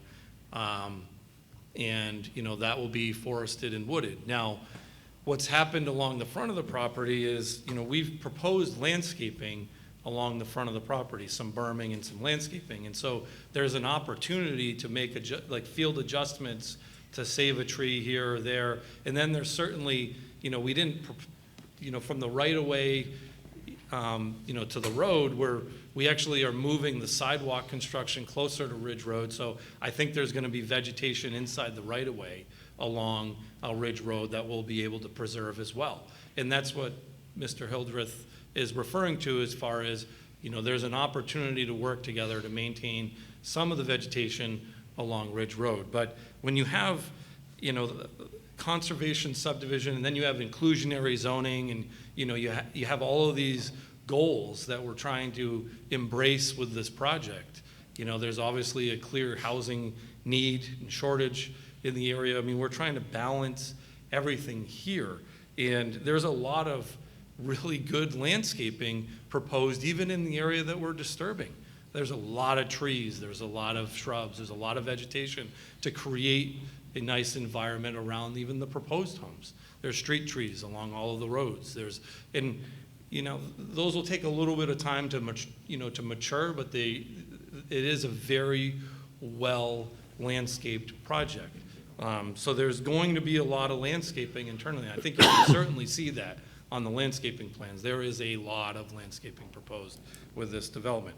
Now, with that said, backyard, you know, the backyard areas around all the perimeter homes, that area is cut, you know, for backyards. And so the tree line generally follows the backyard area around the perimeter of its Derby Drive.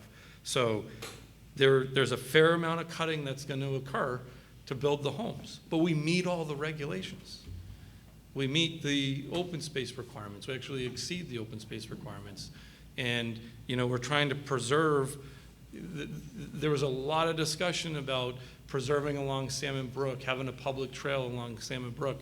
You know, that's been incorporated with this plan. So there's a lot of comments that are shared. And I think if you look at the development on the other side of Ridge Road, I mean, our homes aren't any closer or further away from Ridge Road. It's very consistent with the distance from Ridge Road to the homes. I mean, it's a compatible layout to what's there now. The only difference is this lot's wooded. But we meet all the regulations. And so, I mean, and we're willing to work with the neighbors to try to maintain some of that mature vegetation, but that really needs to be something that's you know, adjusted and evaluated in the field, because you do have to look at each tree. What's being done around it? Is there excavation and utility work being done? Are we compromising the root structure? Could be 60 feet tall. I mean, it can reach a home. And we don't want to create a safety issue for anybody on site, or frankly, anybody driving along Ridge Road. And so we have to consider all of that when you're working on something like this. So the offer is there to work with the neighbors. We have a plan before you that meets the regulations, and you know, that's kind of where we are. And as far as the utility work, it essentially follows the roadway? For the most part, it does. We do have some stormwater management areas out behind the units adjacent to Ridge Road, because we have to capture, like the entrance area, we have to capture those areas. So we have infiltration systems along the backyard areas of those units along Ridge Road. You can see that on the grading plans. Yep. And then on the back side of that is where we have the berming and the landscaping to try to, you know, to address, you know, some of the aesthetics along the road. I think, quite honestly, when we reviewed the recommendation from engineering about taking the sidewalk and moving it closer to Ridge Road, it'll allow for a better aesthetic along Ridge Road as well, because there'll be more green space. Some of it will just be grass, but it still is a better setting than having a wider area of vegetation between Ridge Road and the units. Mr. Hudson? Can you, on the plan, there's lines, some have referred to them as lot lines, but the plan references them as limited common area lines. Can you describe what that means? Sure. So this is a condominium style development, so it's one lot. People are buying home, and then they have rights, exclusive rights to an area around their home that's defined by limited common area lines. And that's what those lines represent. They are not technically lot lines. It's not a subdivision of land.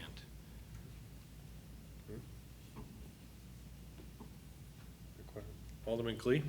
Thank you. I'll start with the last comment that you made. So having these limited common areas, my brother-in-law just bought a place in Virginia with the same type of thing. Are they allowed to put fencing in, or natural fencing, or plantings, or anything else like that, as if it were their own little property? Well, there will be restrictions, based on the condominium documents, what people can do in their limited common area. But in theory, I'm assuming they build a landscape and maintain the landscaping around their home and potentially in that area as well. May I continue? Yes, go ahead. Thank you. As an alderman, I always have to weigh, green space and housing and so on. This is now private property. It's not owned by the city or anything like that. So we have very little that we can say about it as far as that's concerned. But I also do, I do believe that the neighbors aren't NIMBYs, that they're not, trying to say not in my backyard. And while maybe they have been using that space for their own personal use of walking their dog and so on, I'm sure that there's other issues. Talking about the cell tower, I can't imagine living in a neighborhood where you've had some beautiful trees and now suddenly, so that we can have these homes and so on, now they have to look out at a cell tower. When the comment was made that they would try to maintain as many trees and so on around it. I did pull up the GIS, and I can see where the little square is around that property, and you talked about the fence and so on. But is there anything that can possibly be done to, you must, when you did your walkthrough, you must have known whether or not there were any mature trees that could be left as much as possible to be able to block the view of it and so on. I know just recently, in my own ward, where Bartlett Street property has been clear cut. Now from Manchester Street, you can see into that road. It's very close. It's disturbing, but it's something that just had to happen, and I understand. But I also know that when we remove trees from the center, sometimes those trees can be affected by, they're not as strong as they used to be, so we have these mature trees that have been blocked weather-wise and so on. So I guess that's just my question, is as much mitigation as can possibly be done to kind of help protect that level of trees that are being left, that have been dependent on those middle trees as well. And if there's any way of being able to block that tower for the residents. I like everybody to kind of, live together. I know we live in a different kind of a society, but anything that can be done. And I do believe that you guys have been. You did the walkthrough. You've done everything that you can. But is there any way of being able to compromise with that?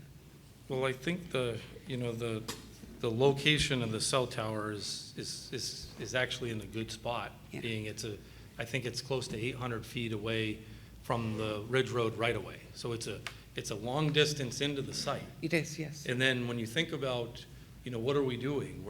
We are cutting the trees down. And I think you raise a very good point that, when you start cutting trees, they're going to be susceptible to wind. They maybe haven't over time. You have to evaluate that, which is why we're trying to represent realistically, what we think is reasonable for the cutting. With that said, we do have a lot of landscaping that we're proposing.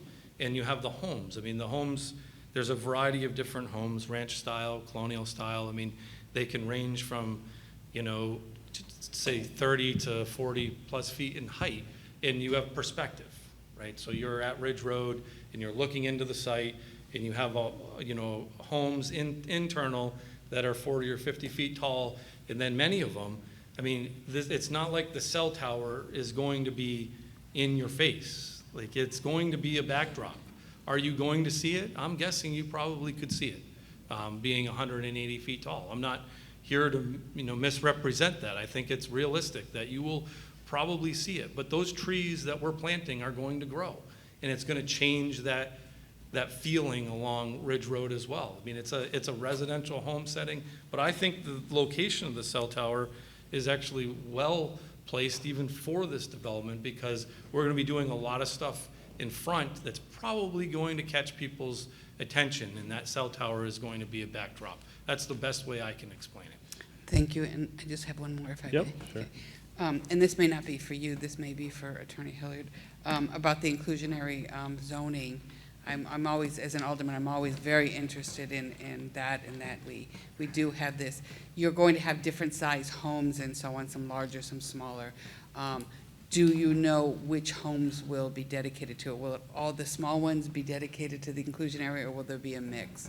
That's always been my concern. Yeah, there's going to be a mix. Mix. I don't think the precise mix has been determined yet, but we recognize that one of the provisions of the ordinance is you can't, have just one housing type that is obviously the price-controlled type, right? So there will be a mix.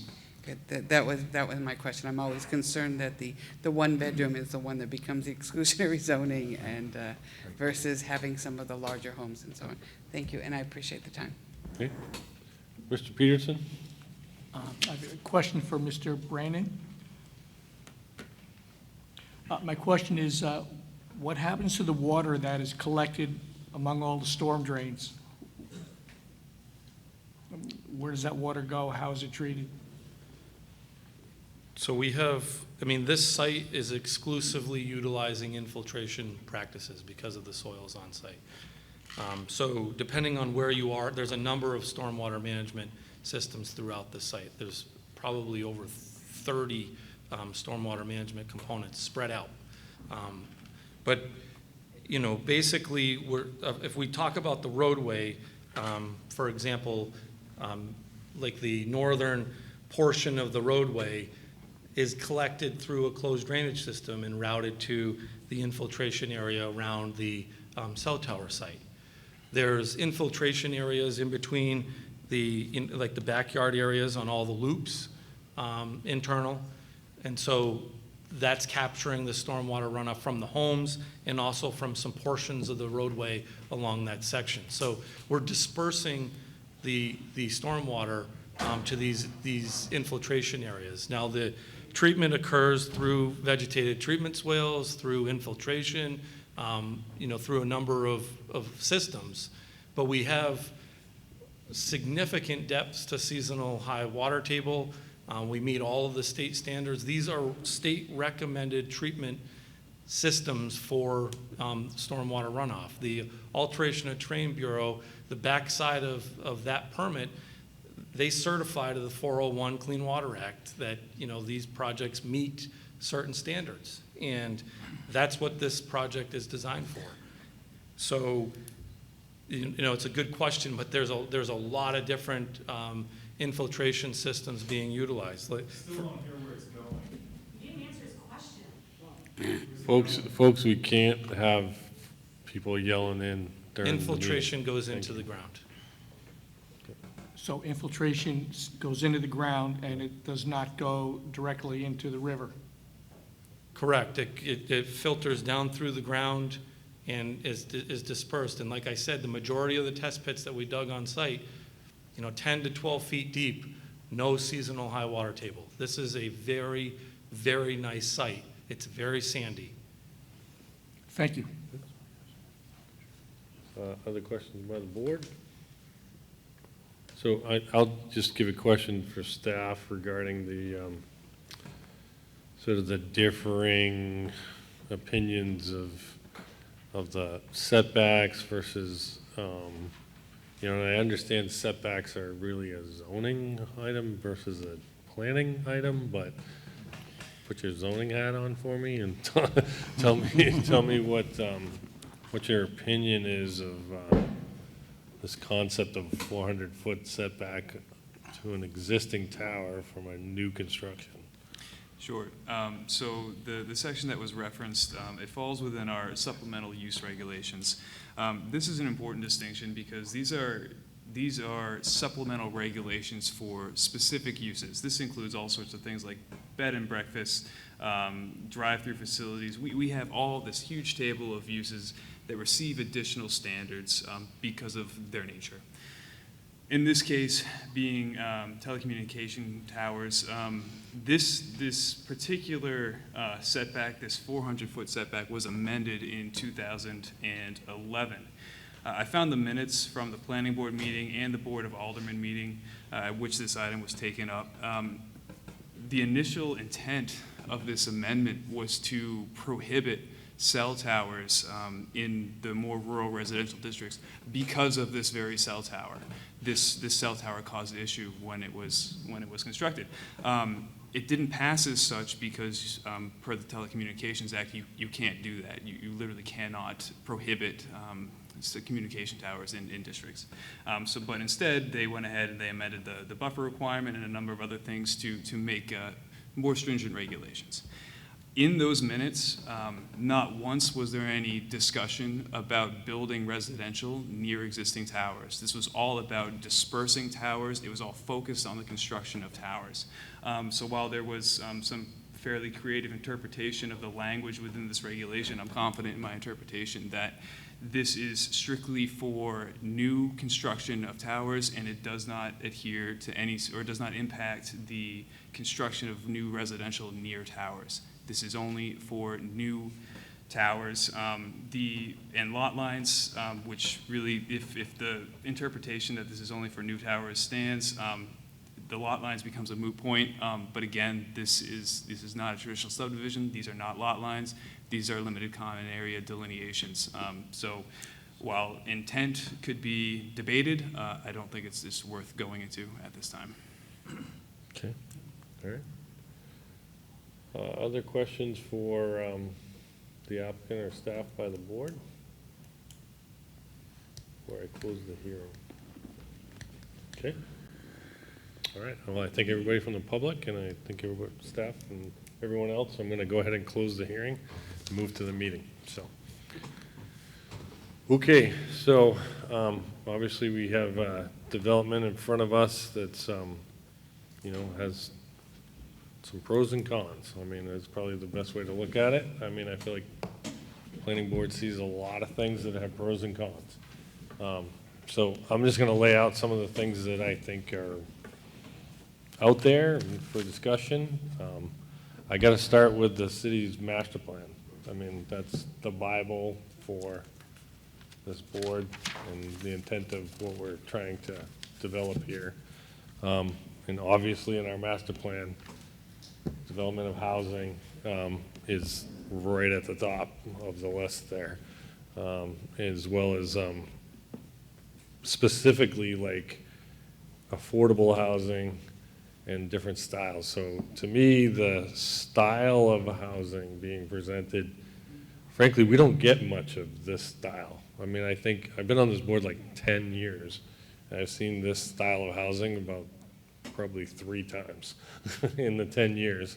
And it seems like the reason that and I've discussed with a lot of applicants why, is because, you can't get enough, typically you don't get enough density to make it, pencil out in terms of profitableness and being able to afford the thing. So, the use of a conservation subdivision here, and my read of a conservation subdivision, staff can talk during the meeting here, is that it's really the development of a conservation subcommission. It saves land by allowing more housing on a smaller footprint so that we don't have to have, 7,500 square foot lots or bigger for every house. So we can get more houses on a smaller plot of land and thus save more land, and not take up so much land.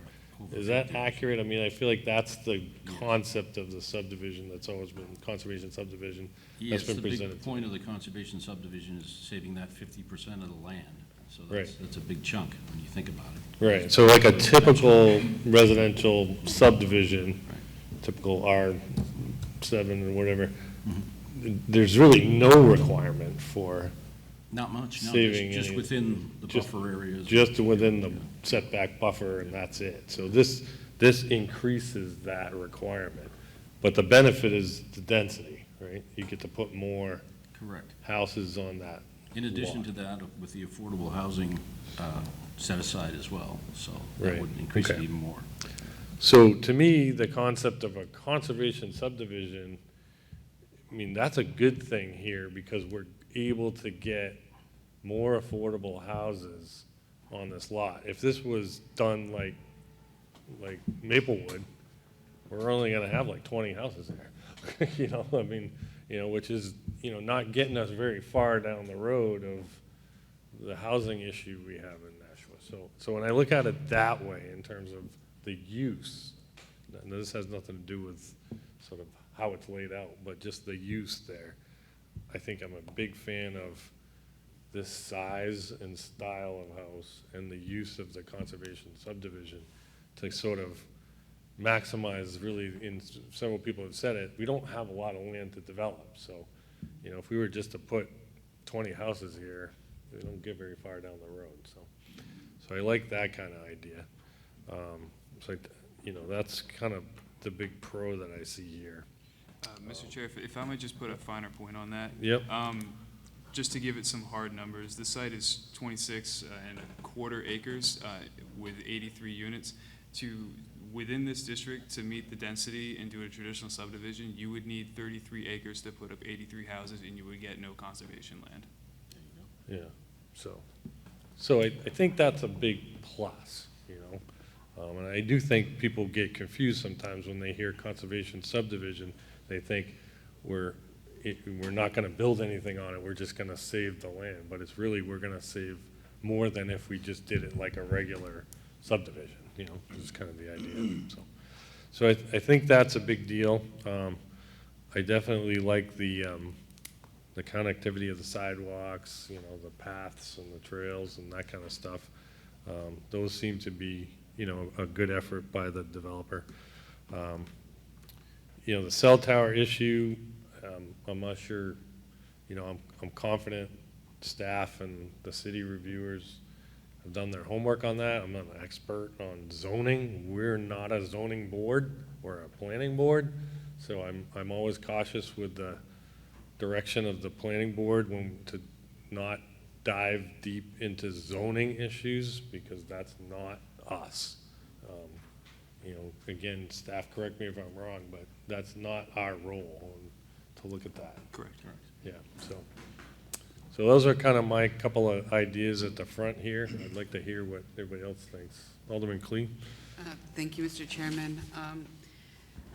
As I said earlier, when it comes to our master plan, we talk about green space and we talk about housing, so which becomes priority. Again, it's private property and they can do what they want. They could go in and clear cut everything and not put a house in at all.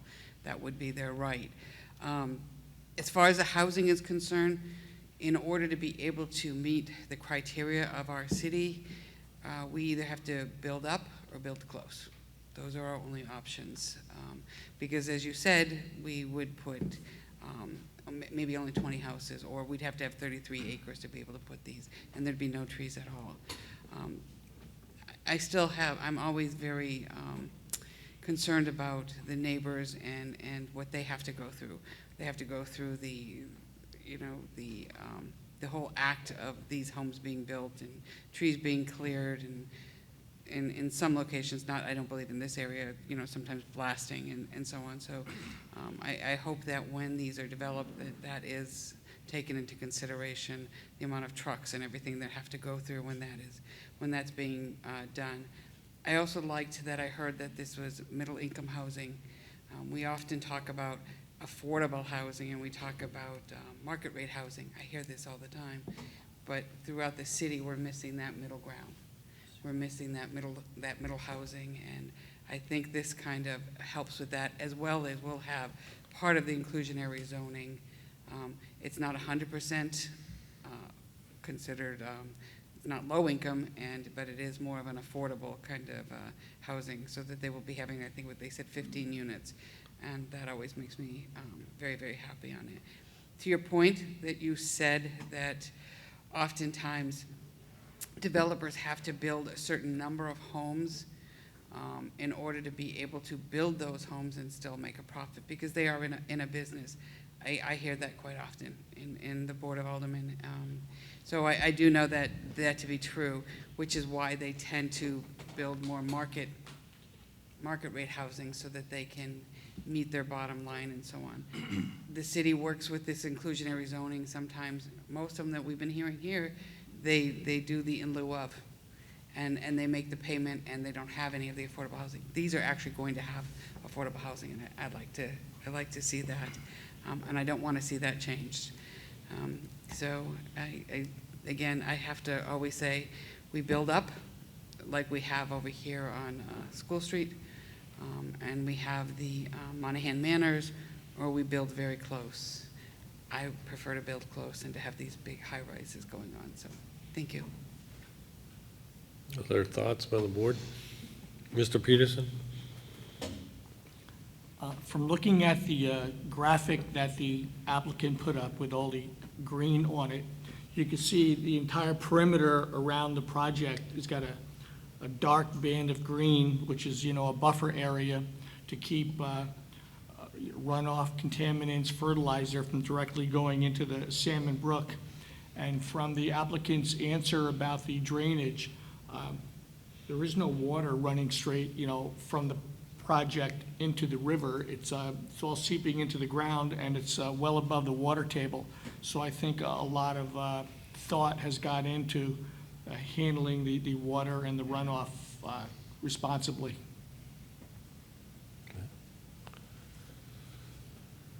Dan, can you talk a little bit about the other external reviews that were done by Hoyle Tanner and was it GZA, or who was the other one? GZA? Yeah. Sure. Yeah. So just for us.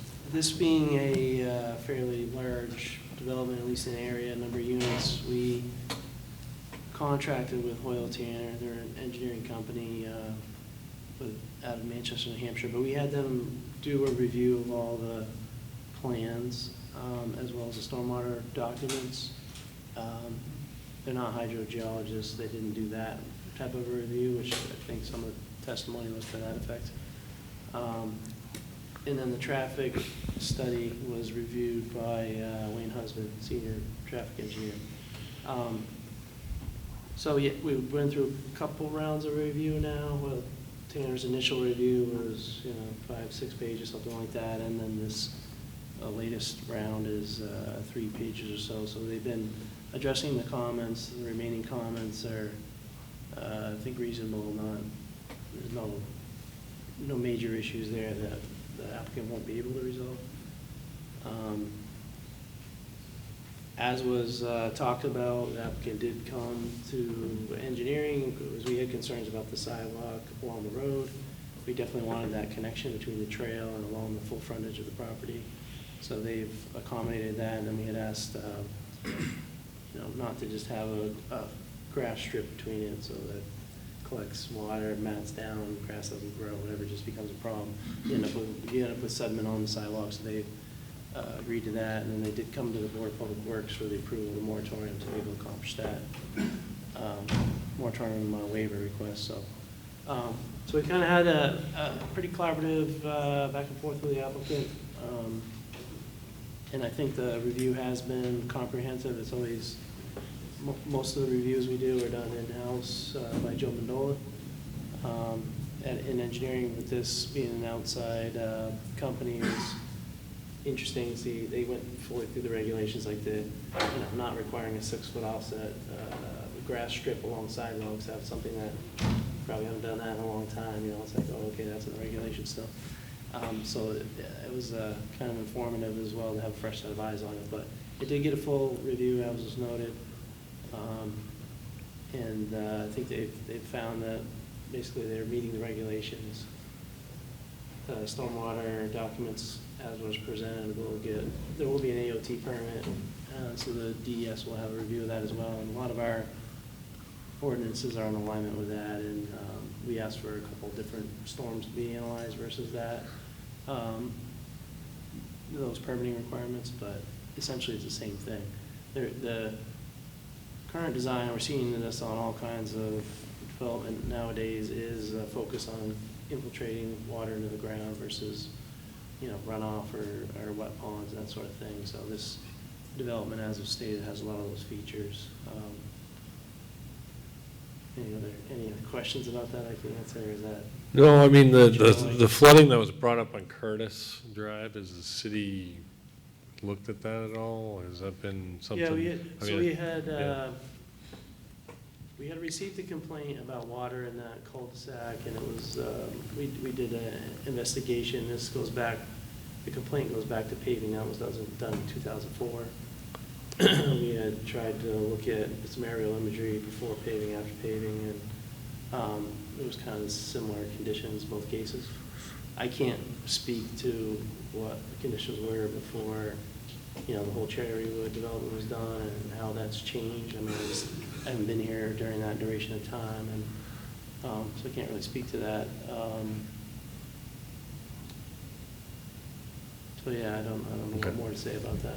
All right. I mean, the issue in the cul-de-sac did appear to us to be groundwater related, and again, I don't know if it goes back to before Cherrywood or if that's something that's occurred since, but it's certainly an issue that goes back almost 20 years. Okay. All right. Other comments by the board?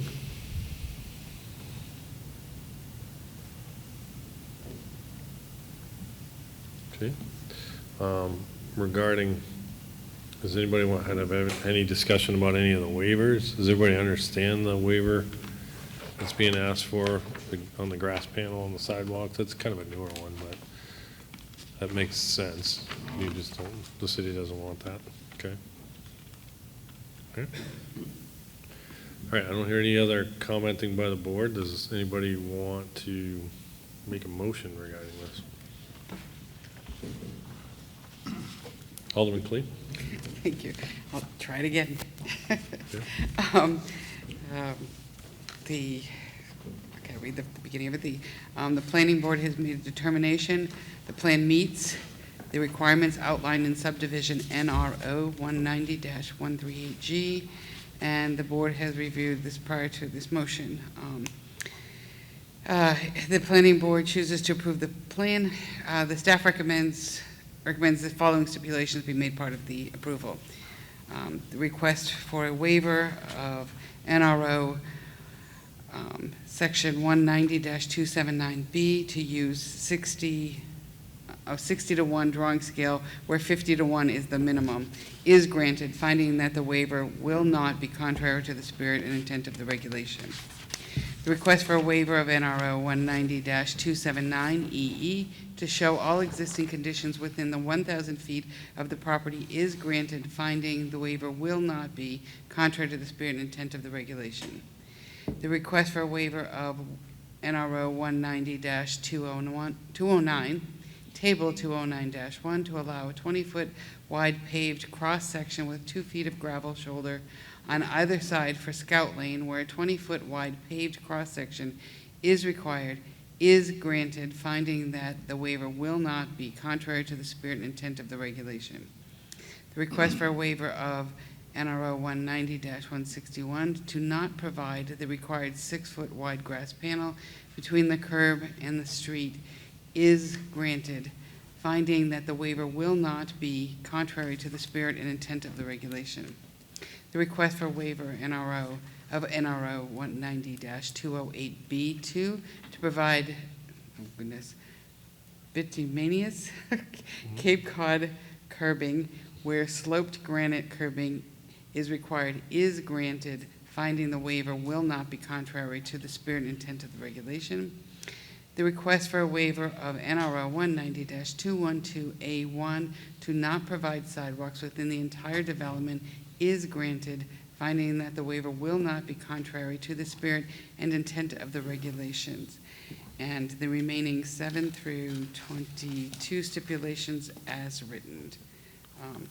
Okay, I'd just like to maybe just check with staff regarding the dates for number 7, 8, and 9 as in the staff report. Are those the latest dates?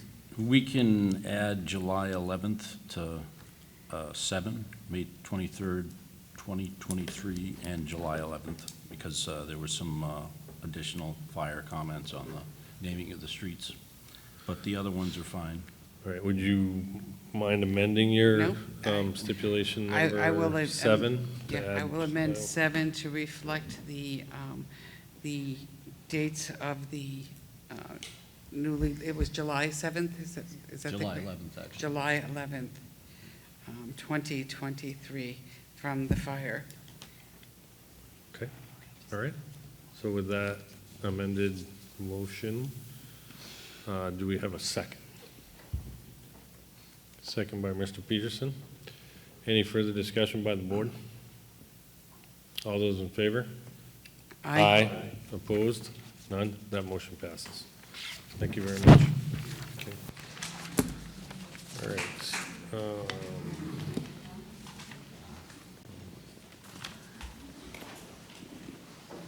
Okay.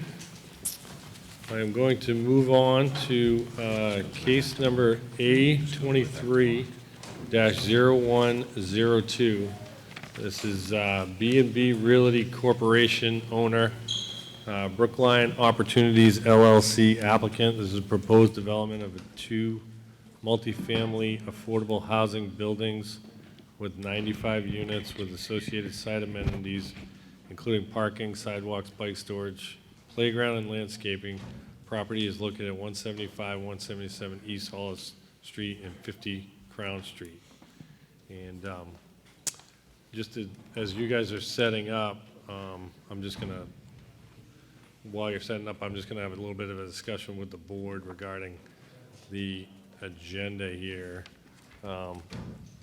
It's close to 10 o'clock. I think we should set a time limit on where we want to sit here. So it's probably typical for us to not start new after 10:30. But I'm willing to take any discussion on that before we take this one into jurisdiction here. I Go ahead. agree with that. I completely agree with that. I think looking at this application, the next one's coming through, it's best not to start one just to not finish it. Other thoughts on that by the board? Mr. This is going Peterson? to take a lot longer than 40 minutes to discuss. Yeah. Yeah, I think what I'd like to do, so I'm going to propose we continue with A23-0102 because it's before 10:30. So I'd like to start with this one and move forward through it. But those that are in the audience wishing to hear A23-0062, which is the essentially is the casino one. It's unlikely that's going to be heard tonight. I don't want people to get their hopes up and just hang around for that. So, because my gut is we're not going to get through in time. So,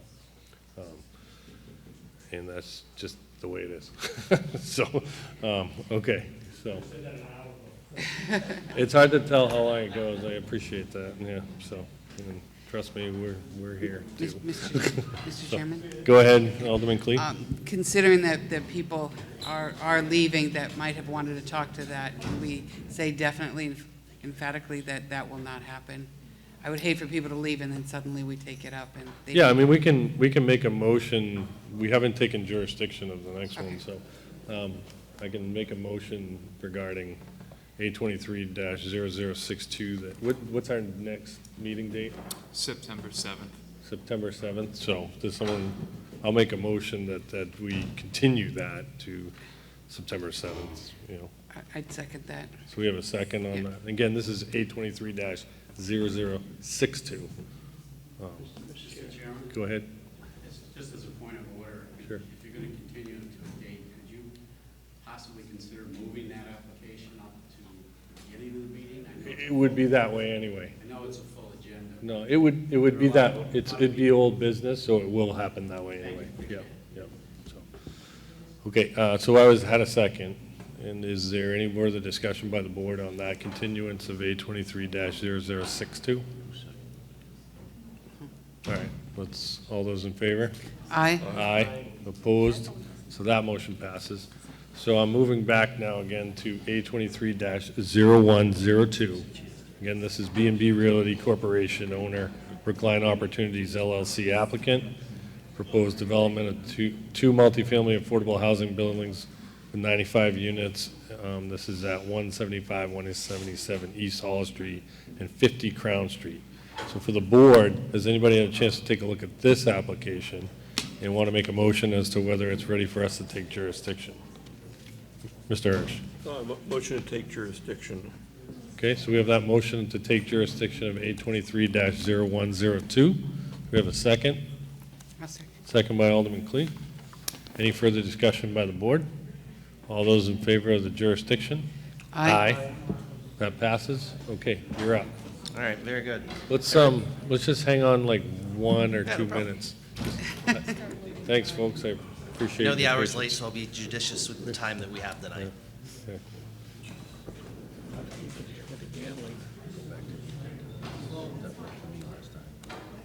It's a biggie. I just hated seeing people leave. Yeah.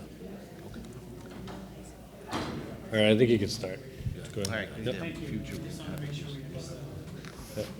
All right, good evening. My name is Nick Golan. I'm a licensed engineer and principal with the firm TF Moran. Joined this evening by the applicant, Mr. Joe Tamposi from Brookline Opportunities LLC, as well as our architect, David Johnson from Burnell Johnson Architects. Regards to the application that's before you, it does consist of a total of 3 properties that would be consolidated as part of this application. Mr. Chairman, you mentioned them at the onset, that being 175 and 177 East Hollis Street, as well as 50 Crown Street.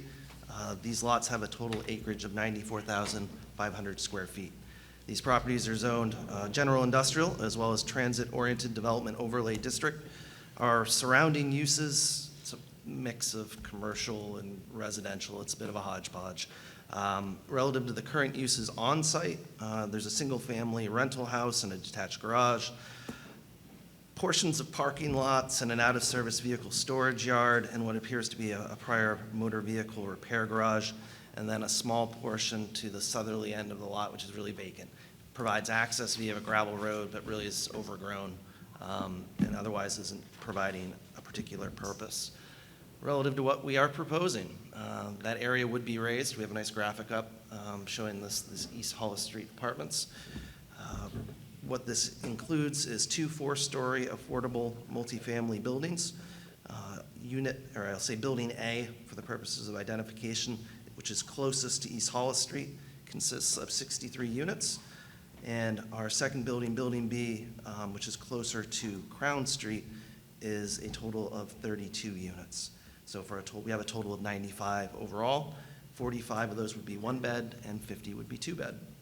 Now, relative to the amenities that are included on this site, sidewalk internal to the site, but also a rebuild of the East Hollis Street sidewalk in front of the property, bicycle parking, as well as a playground that would be provided on the subject premise. Now, relative to site access for this property, it's going to be from the north and south, but would note that the northerly entrance off of East Hollis would be an entrance only. If you've been through that intersection, it's a little awkward. It's got some interesting geometry.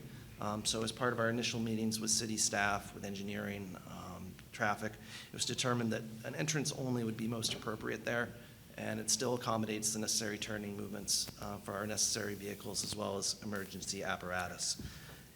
The second access to the site, which is on the southerly end at Crown Street, so we're pulling up that graphic.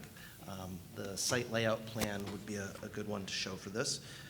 This is a full-service access egress onto Crown Street, so you can both enter and exit. When we look at the overall layout of the property, so again, access from the north as we work our way across, we can see the parking areas that are laid out as well as the green space. So there's 110 parking spaces total, which provides a ratio of 1.15 spaces per dwelling unit. Again, being this is a TOD district, it's my understanding we could go down to as little as 1, but at least that the 1.15 is consistent with industry trends, this type of housing, as well as pertinent reference documents. Other elements of the site, landscaping. So it's a complement of shade and ornamental trees, shrubs, and grasses, with plantings that are located along East Hollis Street, as well as internal to the site development. Other site-related elements, let's talk about lighting. It's a combination of wall packs and pole-mounted fixtures, all of which are full cutoff. Our original submittal had a little bit of an errant overspill of light onto an easterly property. That's since been corrected with a supplement submittal. Other site-related elements, drainage. So given this was already a almost 100% impervious lot, we were actually reducing the amount of impervious cover as part of this development. In one of the prior applications, you had made mention of concerns with hazardous types of materials. It's natural, I always expect that we're going to run across asbestos in one way or the other. The more northerly portions of this property did have some asbestos-containing materials, so we aren't able to utilize those areas for recharge. So we did do a system of test pits along the southerly lot, which is 50 Crown, which was clear of any such concerns. So we do have the opportunity to incorporate a nice low-impact development criteria with a bioretention area. That area would ultimately outfall into the city system. All right, other site-related items, utilities. Again, existing developed lot, we have the benefit of an extension of existing utility infrastructure. We have gas, water, sewer, electric, and telecom readily available to the property that'll be extended to their appropriate locations.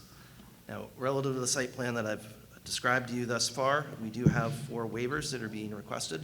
They're actually very similar to some of the ones we've heard earlier this evening, to limit our existing conditions plan to essentially what's shown on the site, which is appropriate given the scale of development, to permit 10 spaces in a row without a median or island. And again, that's specific to the geometry of our site. We do have an existing sewer easement that runs along the easterly side, so we did endeavor to limit our plantings as well as any other obstructions that would be created for access to that area. Third, to provide ornamental trees versus shade trees in 3 locations. Again, it's a fairly compact site. We have to be mindful of the existing overhead utilities as well as the underground utilities. So we have gone for some smaller ornamental type trees in 3 locations. And then last, provide the parking ratio at the 1.15 parking spaces. So beyond those site elements, other items we always like to talk about at Planning Board, traffic. So a traffic report and TIR worksheet has been provided. Results show less than 50 new trips to the nearby roadway network, and that roadway network can safely accommodate that traffic. I want to give a quick thanks to city staff in regards to how this project came about. When we had our initial meetings, we were informed very early that there was an off-site traffic concern at Arlington and Crown, which has given our team the opportunity to work with city staff dating all the way back to March to really come up with potential solutions, which are still ongoing. But the expectation is there will be some off-site recommendations that are incorporated. And noting that we actually received a letter from a butter also asking for clarification on this. So I'll just go ahead and incorporate that into our presentation. But what we're proposing to do is to remove what is a yield sign currently and add additional signage. This would be a stop for pedestrians within crosswalks, as well as a stop ahead, as well as to paint a stop bar on the pavement prior to the existing crosswalk. The ambiguity that came about in our traffic study is there's a statement in here that the Arlington Street and Crown Street is an existing 4-way stop-controlled intersection. Well, it's stopped in certain aspects. On Crown Street, there's a stop sign and a stop bar at the eastbound approach, and then a yield sign at the westbound approach, with Arlington Street having the right-of-way. So the definition of saying this is a 4-way stop control is just implying it's not a light, that it's a stop-controlled intersection. So we're going to continue to work diligently with traffic and engineering to come up with the appropriate solution. The applicant has agreed to provide the engineering required for that improvement, as well as a financial contribution as seed money to go towards that improvement. I think that'll go a long way towards any concerns with the traffic that's associated with this project. All right, beyond traffic, I left out our building and our architecture. So relative to what's being proposed, if we want to flip back to that initial graphic, this is a slate asphalt shingles. The color palette consists of a light maple as well as a sea green and spruce. Our original plan had something a little bit darker with shades of brown or yellow. Wasn't as consistent with our surrounding area. So appreciate staff providing us some direction as to some more appropriate color selections. I'll have to say I think our architect did a nice job of breaking up the textures of the building. You know, there's board and batten vinyl siding, there's vinyl shakes, as well as horizontal vinyl siding. And you can see that there is a little bit of jog to the building that helps provide a little bit nicer definition than just your typical box. Now, one other item relative to this application, it does require a site suitability report. The 7 criteria we feel we have effectively covered. It's consistent with the purpose of the Transit-Oriented Development Overlay District and does promote the goals, objectives, and strategies as part of the city's master plan. Now, I've tried to be as brief but informational in our presentation as possible. I would incorporate by reference our waiver requests as far as the rationale, as well as the site suitability report, and be happy to expand on any of those elements that board or staff would request. Okay, thanks. So can you talk a little bit more about the entrance? Sure. From Hollis Street, so that's only in? Only in. Only in. And that's something we worked out with staff as well as the fire department. Right. But the current design of the entrance looks like it's a 2-directional. It doesn't look like it's a, so you can come in from either. As of right now, the intent is that it's only a right-in. Only a right, right? If there's it's also signed as such, so that people understand that this is entrance only on both sides, so that you're not trying to egress through that way. Yeah. We could try and narrow down that entrance if that's kind of what I was desirable. wondering. I guess I'm looking for Dan's input too. A lot of those right-only ones we've seen, I'll call it that outbound part of the turn. J-hook. Not to be like, yeah, more like a hook in. So if somebody's driving up to it, they're like, you know, it's kind of obvious you're not supposed to go that way. Does that make any sense here, that that's not a full bell mount like that? Yes, it makes sense. Okay. So I think that's a good input, and we can work with them through final. I mean, they need to be able to make sure fire trucks will make that turn and things like that, but assuming that can be accommodated with a change of geometry, I think that makes sense.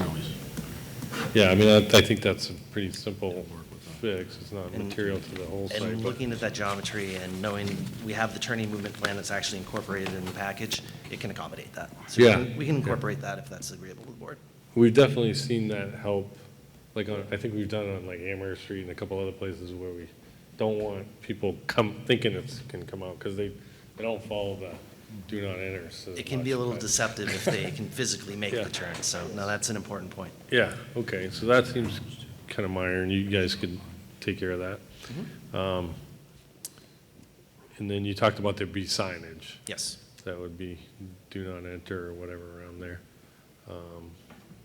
And then, what about snow? What's the design concept for? So like a lot of Is this inner-city type designs, Take it you know, off-site? we've provided some opportunities for some on-site snow storage.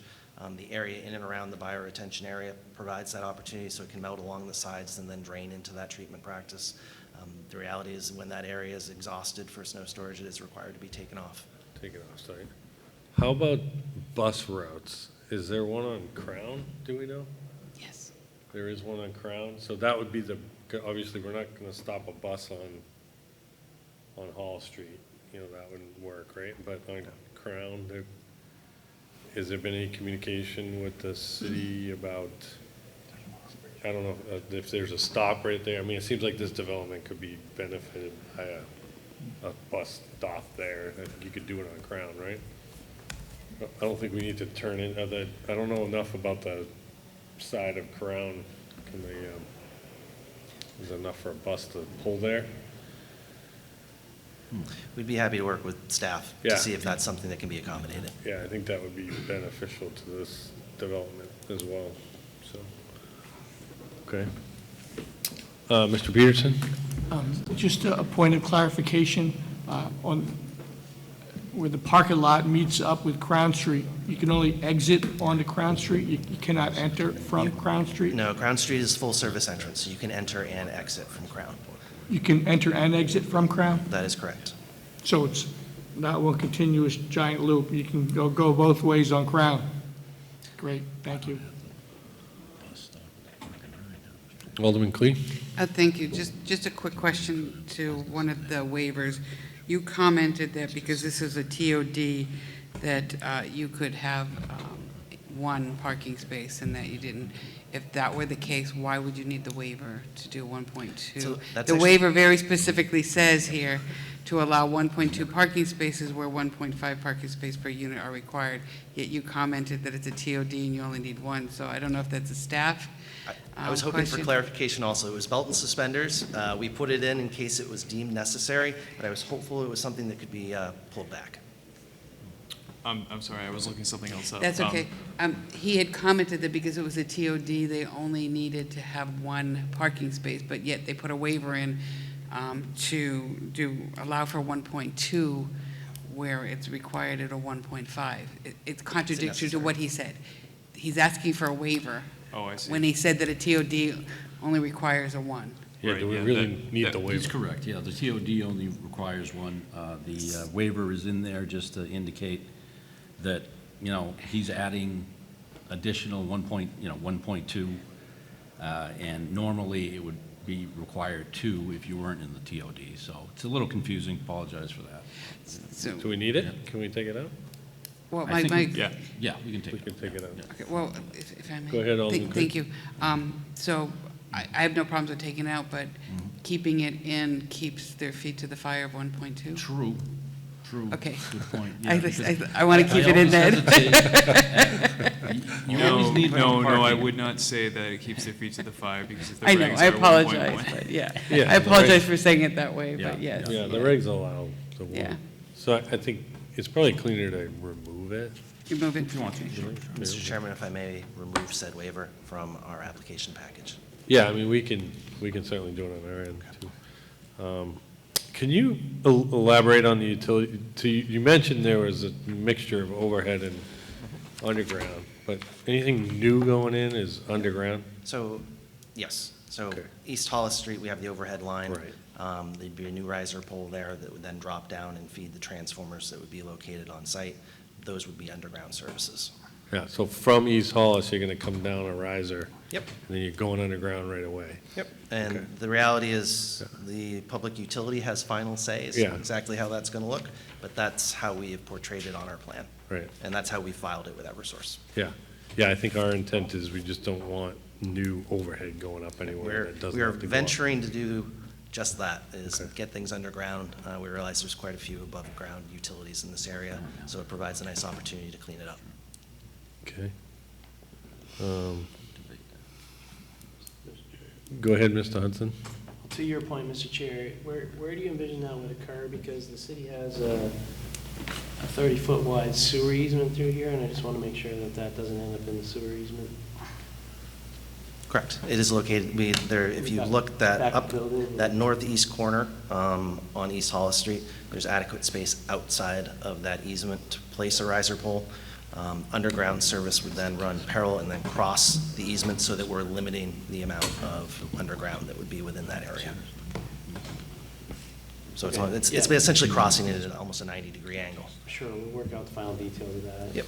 as it gets developed.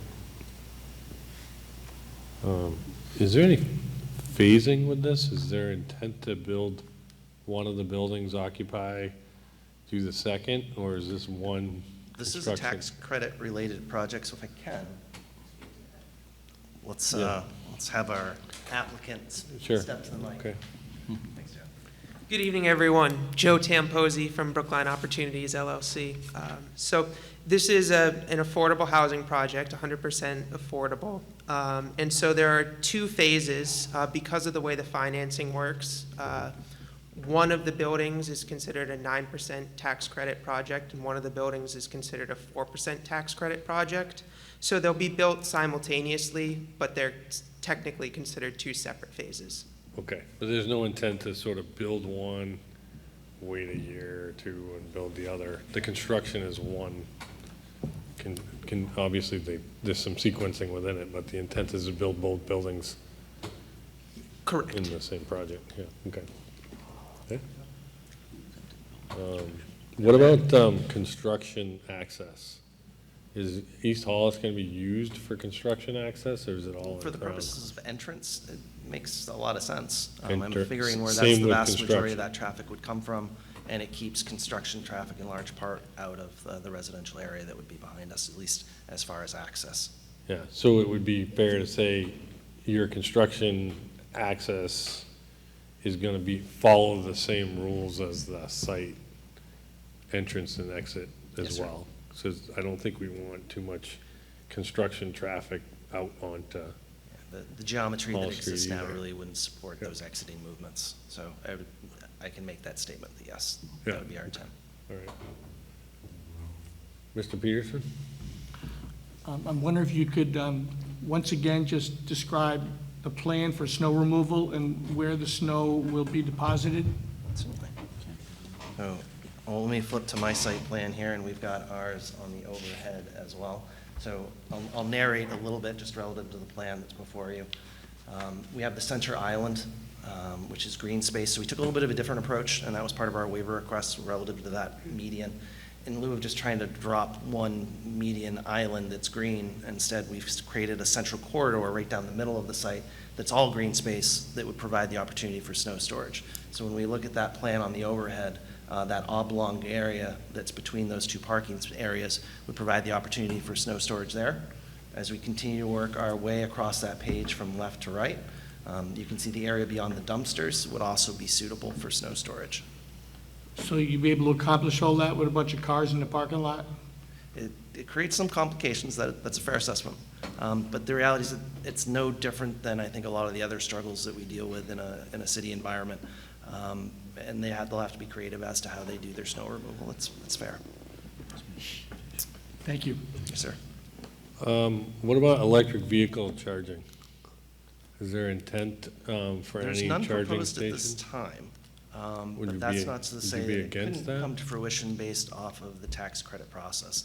I don't want to speak out of turn, so that's something that they may be able to evaluate as they get further into that. But as of right now, that's not incorporated to the project. How about like just infrastructure, like Raceway and out to at least a couple spots? Do you mind probably? speaking to whether or not this project has the potential to incorporate those elements relative to the process that you're in right now as far as tax credits or otherwise? Sure. Yeah. And if the answer is we don't have the answer, that's quite all right. Yeah, I know, I'm putting you on the spot, but that's Sure. what I do, yeah. Like Ray, he didn't delegate it to my client to try and answer the question. So we don't have the exact answer to that yet.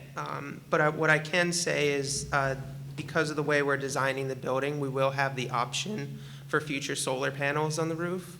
We will also have, we will meet Energy Star requirements for the building, so Right. the entire building will be energy efficient. So it's certainly not a bad idea and something we can look into through the tax credit process. Okay. Any other questions for the applicant? Mr. Hudson? Just a point, it appears that although, there's a limited number of parking spots, the parking spots that are provided are the traditional size, right, standard size? Yes, You sir. don't request any waivers for parking? No, we didn't do any Spot type size. of modified, I think the reality is when you look at parking, especially for even this development, sometimes people are going to have larger cars trying to dedicate certain areas to smaller vehicles or otherwise becomes problematic. So these are all typical parking spaces. Okay. All right, any other questions of the applicant on this part of Mr. Hudson? Just just for the record, I'm just curious, what's the vision for the playground? That information is typically kind of a design build as we get a little bit further. But given the tax credit process, there's some fairly stringent requirements to say this is what we need to put there. But we can be happy to follow that up as an after. Okay. Anything else? Okay. At this point, I'll open it up to the audience. Is there anybody in the audience wishing to speak in opposition to concern of the plan? Hang around all day. Come on up.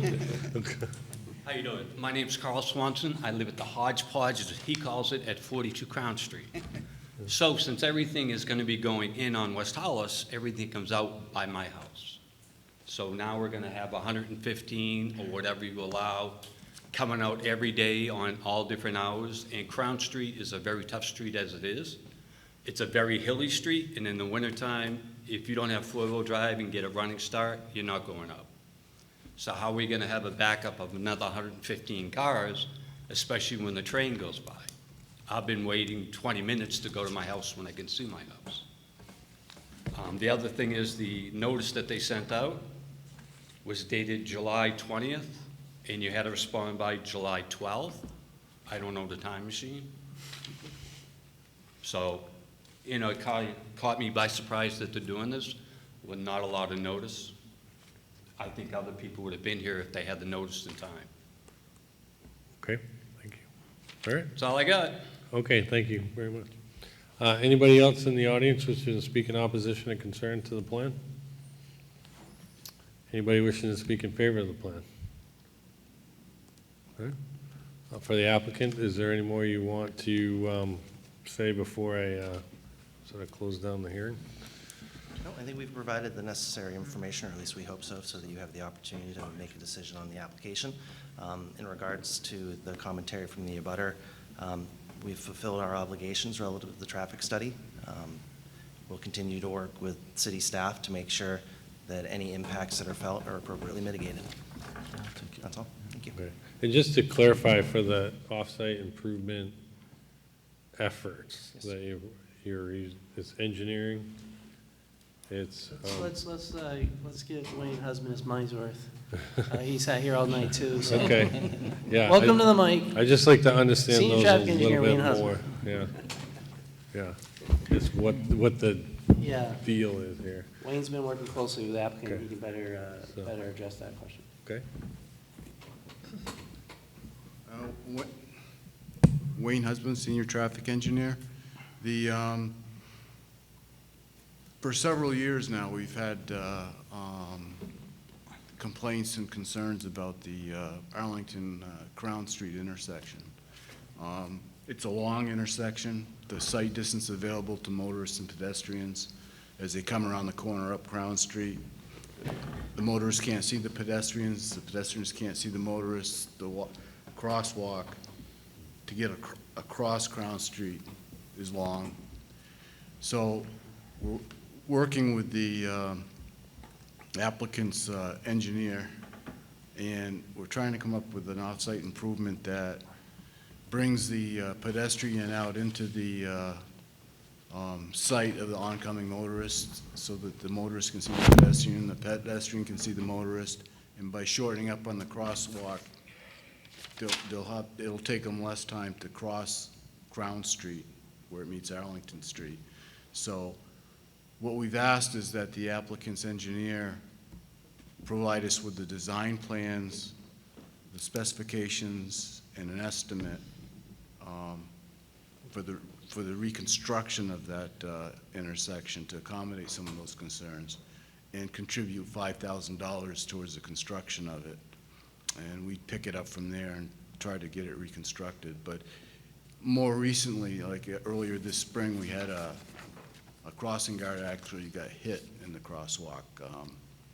I don't know what time of day it was, but so it's pretty incumbent upon us to try and get something done with that intersection. We've been wanting to do something for a long time now, and this appears to be an opportunity to do something. Because there's going to be more cars, there's going to be more pedestrians as a result of this apartment complex that's going in down the end of Crown Street. Okay. Any questions? Alderman Clee? Thank you. To the resident who spoke about the traffic coming out to his property. I know that you're doing everything you possibly can. Is there another alternative to out, or is this the only way of being out? I do understand what he's saying. We're kind of putting all traffic towards his property, and I know you have your limitations too, but we want to keep everybody happy. So. Yeah, the site constraints really lend itself to that being the only full-service driveway.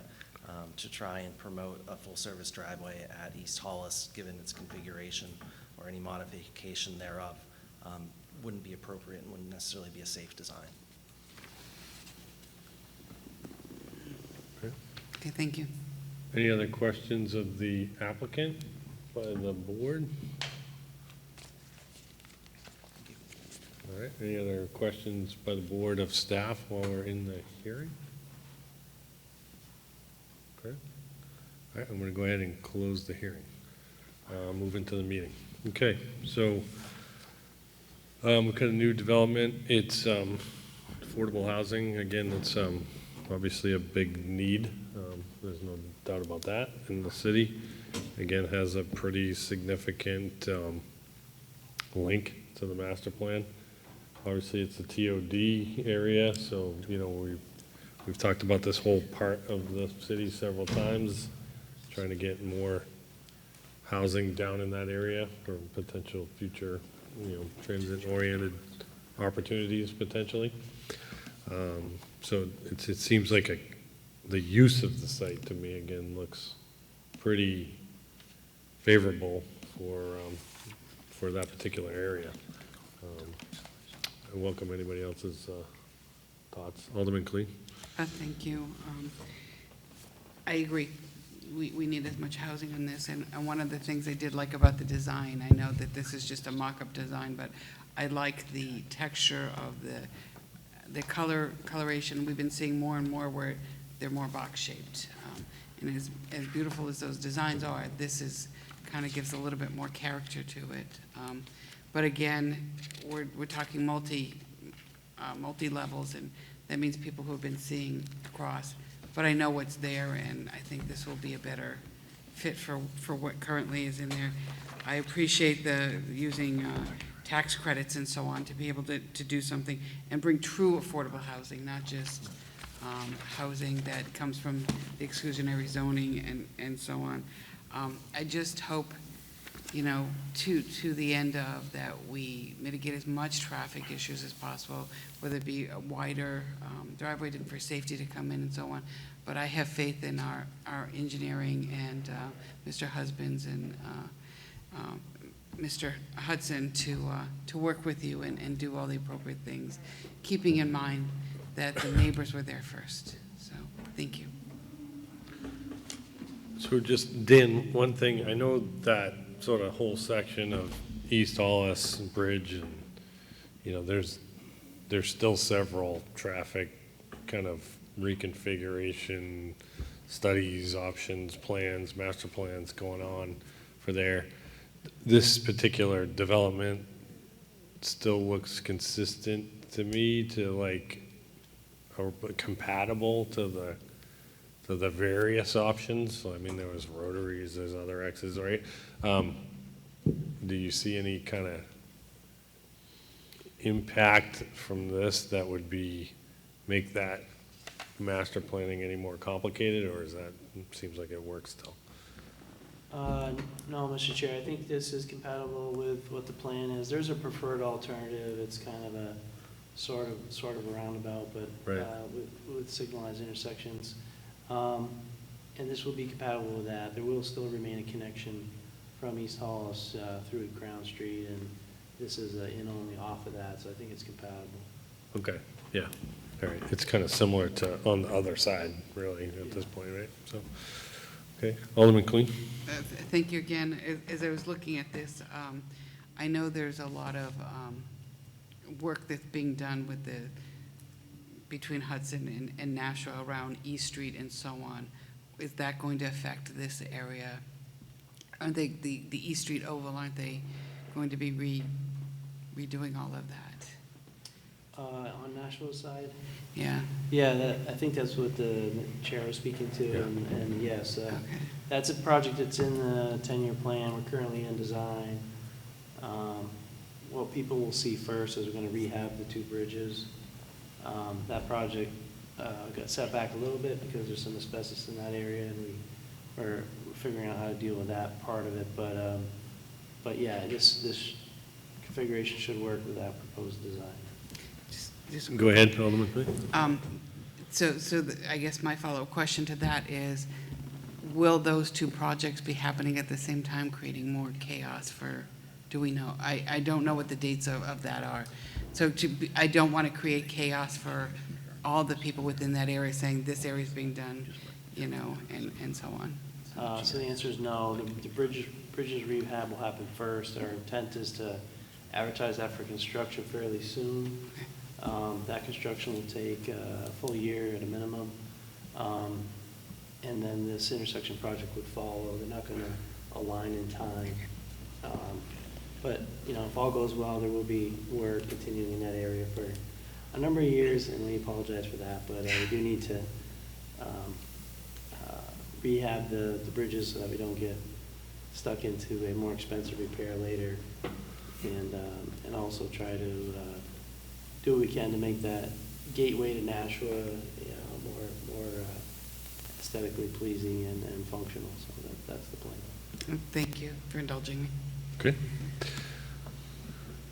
Any other questions by the board? All right, so we'll close this, and anything in the meeting that anybody wants to talk to, and any more comments? Mr. Hirsch? It sounds like a good project. Okay. Checks all the boxes. Other comments? No? Anybody want to make a motion? Alderman Clee? Thank you. Excuse me, Mr. Chair. Yeah. There's just one other correction. I believe item 9, the AOT permit, Yep. it's just under the 100,000. It's 97,000. So that would not be required. You can eliminate number 9 So we and number 4. remove number So 9. number 4 and number 9 are not required. So 5 through. Yeah, Okay, so I'm just writing these quick notes here. okay. So 5 through 8. Number 6 is just a small thing, but it's a letter, not an email from Joe Mendola. Okay, gotcha. Yeah. Yeah, Okay. all right. I just want to get the renumbering thing, so it's going to be. May I just also, before we Yep. wrap it up, is the date in number 6 correct? And it looks like the date on number 7 is not complete. Yeah, it's indeed on number 7. Yeah. That's a good point, yeah. What's the date? I don't think we have a date, so we'll just leave it as fire Leave comments. the year. only. Okay, just remove the, yeah, Okay, so, you can just read, they can stay as is. Just general, yeah. Yep. okay, so I just want to get, So the 2 we don't need is number 4 4 and and number number 9. 9. Got it. and then we have to renumber things accordingly, right? Yeah, but you can just state it that way if you want. Everything will get renumbered appropriately. Yeah. Okay. Yeah. Okay, I got this. I got it. Okay. The planning board has made a determination that the plan meets the requirements outlined in site plan NRO 190, section 190-146D. The board has reviewed and chooses to approve the plan with the following waivers. One, the request for a waiver of NRO 190-279EE, which requires an existing conditions plan, is granted, finding the waiver will not be contrary to the spirit and intent of the regulation.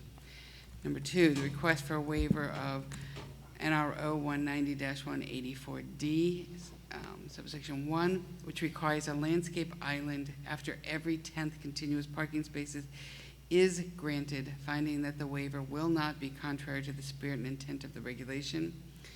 Item number 4, waiver number 4, the request for a waiver of NRO section 190-185B to allow ornamental trees where shaded trees are required is granted, finding that the waiver will not be contrary to the spirit and intent of the regulation. Item number 4 will be struck. Renumbering items 5 through 15 accordingly. Item number 9 will also be removed. Okay. The current one, that's item number 6, is not an email, it is a letter, right? Got it. Okay. So we have that motion to approve this item, this A23-0102 site plan with the first three stipulations approved. Again, number 4 removed, 5, 6, and 7 as written, with 6 being a letter, 8 as written, 9 being removed, and the original 10 through 15 being renumbered. So that's the motion. Does anybody have a second on it? Second by Mr. Hirsch. Any further discussion by the board? All those in favor? Aye. Aye. Opposed? None. That motion passes. Thank you. Yep. All right. So I would like to try and just, I think these are pretty quick, these last couple things on the other business. So the first one, Sam, do you want to just present this amendment of the Halls Corner Architectural Design Procedures document? Yes. Yeah. So this is kind of a callback to the Merritt Parkway application that came before us almost a year ago now. So we became aware of this requirement of, there are a number of design guidelines for projects within this area. They must be reviewed by a committee that logistically cannot be convened. So this is an attempt to basically amend the document where the procedures would change so that the review authority for meeting these design guidelines falls with staff. We make a recommendation to the planning board. The guidelines remain as written. They do not change. It's just how they're administered. Yeah, I think we've talked about this a little bit in the past. It's a little bit of an archaic committee that, you know, and essentially the place is built out except for the one site, you know. So to me, that seems like a reasonable approach to set up the administration of that guideline document for having essentially staff be the reviewer. And again, the planning board just, you know, look at it like a normal procedure. So, any questions, anybody on that? Or? Okay. If not, I think we'd be looking for a motion to just amend the Halls Corner Architectural Design Procedures and Guidelines document as submitted by the planning staff in other business number 1. So that's kind of, I guess I'll just make that motion. How's that? I can make those. So I'm making a motion to amend that Halls Corner Architectural Design Procedures and Guideline document in accordance with how it was submitted in other business number 1 attachments by the planning staff. So anybody want to second it? I'll second. Second by Alderman Clee. Any further discussion by the board? All those in favor? Aye. Aye. Opposed? That motion passes. The last thing we have is the tentative agenda. Anybody have a chance to take a look at that and see if there's any items of regional significance, regional impact? There's a link right there.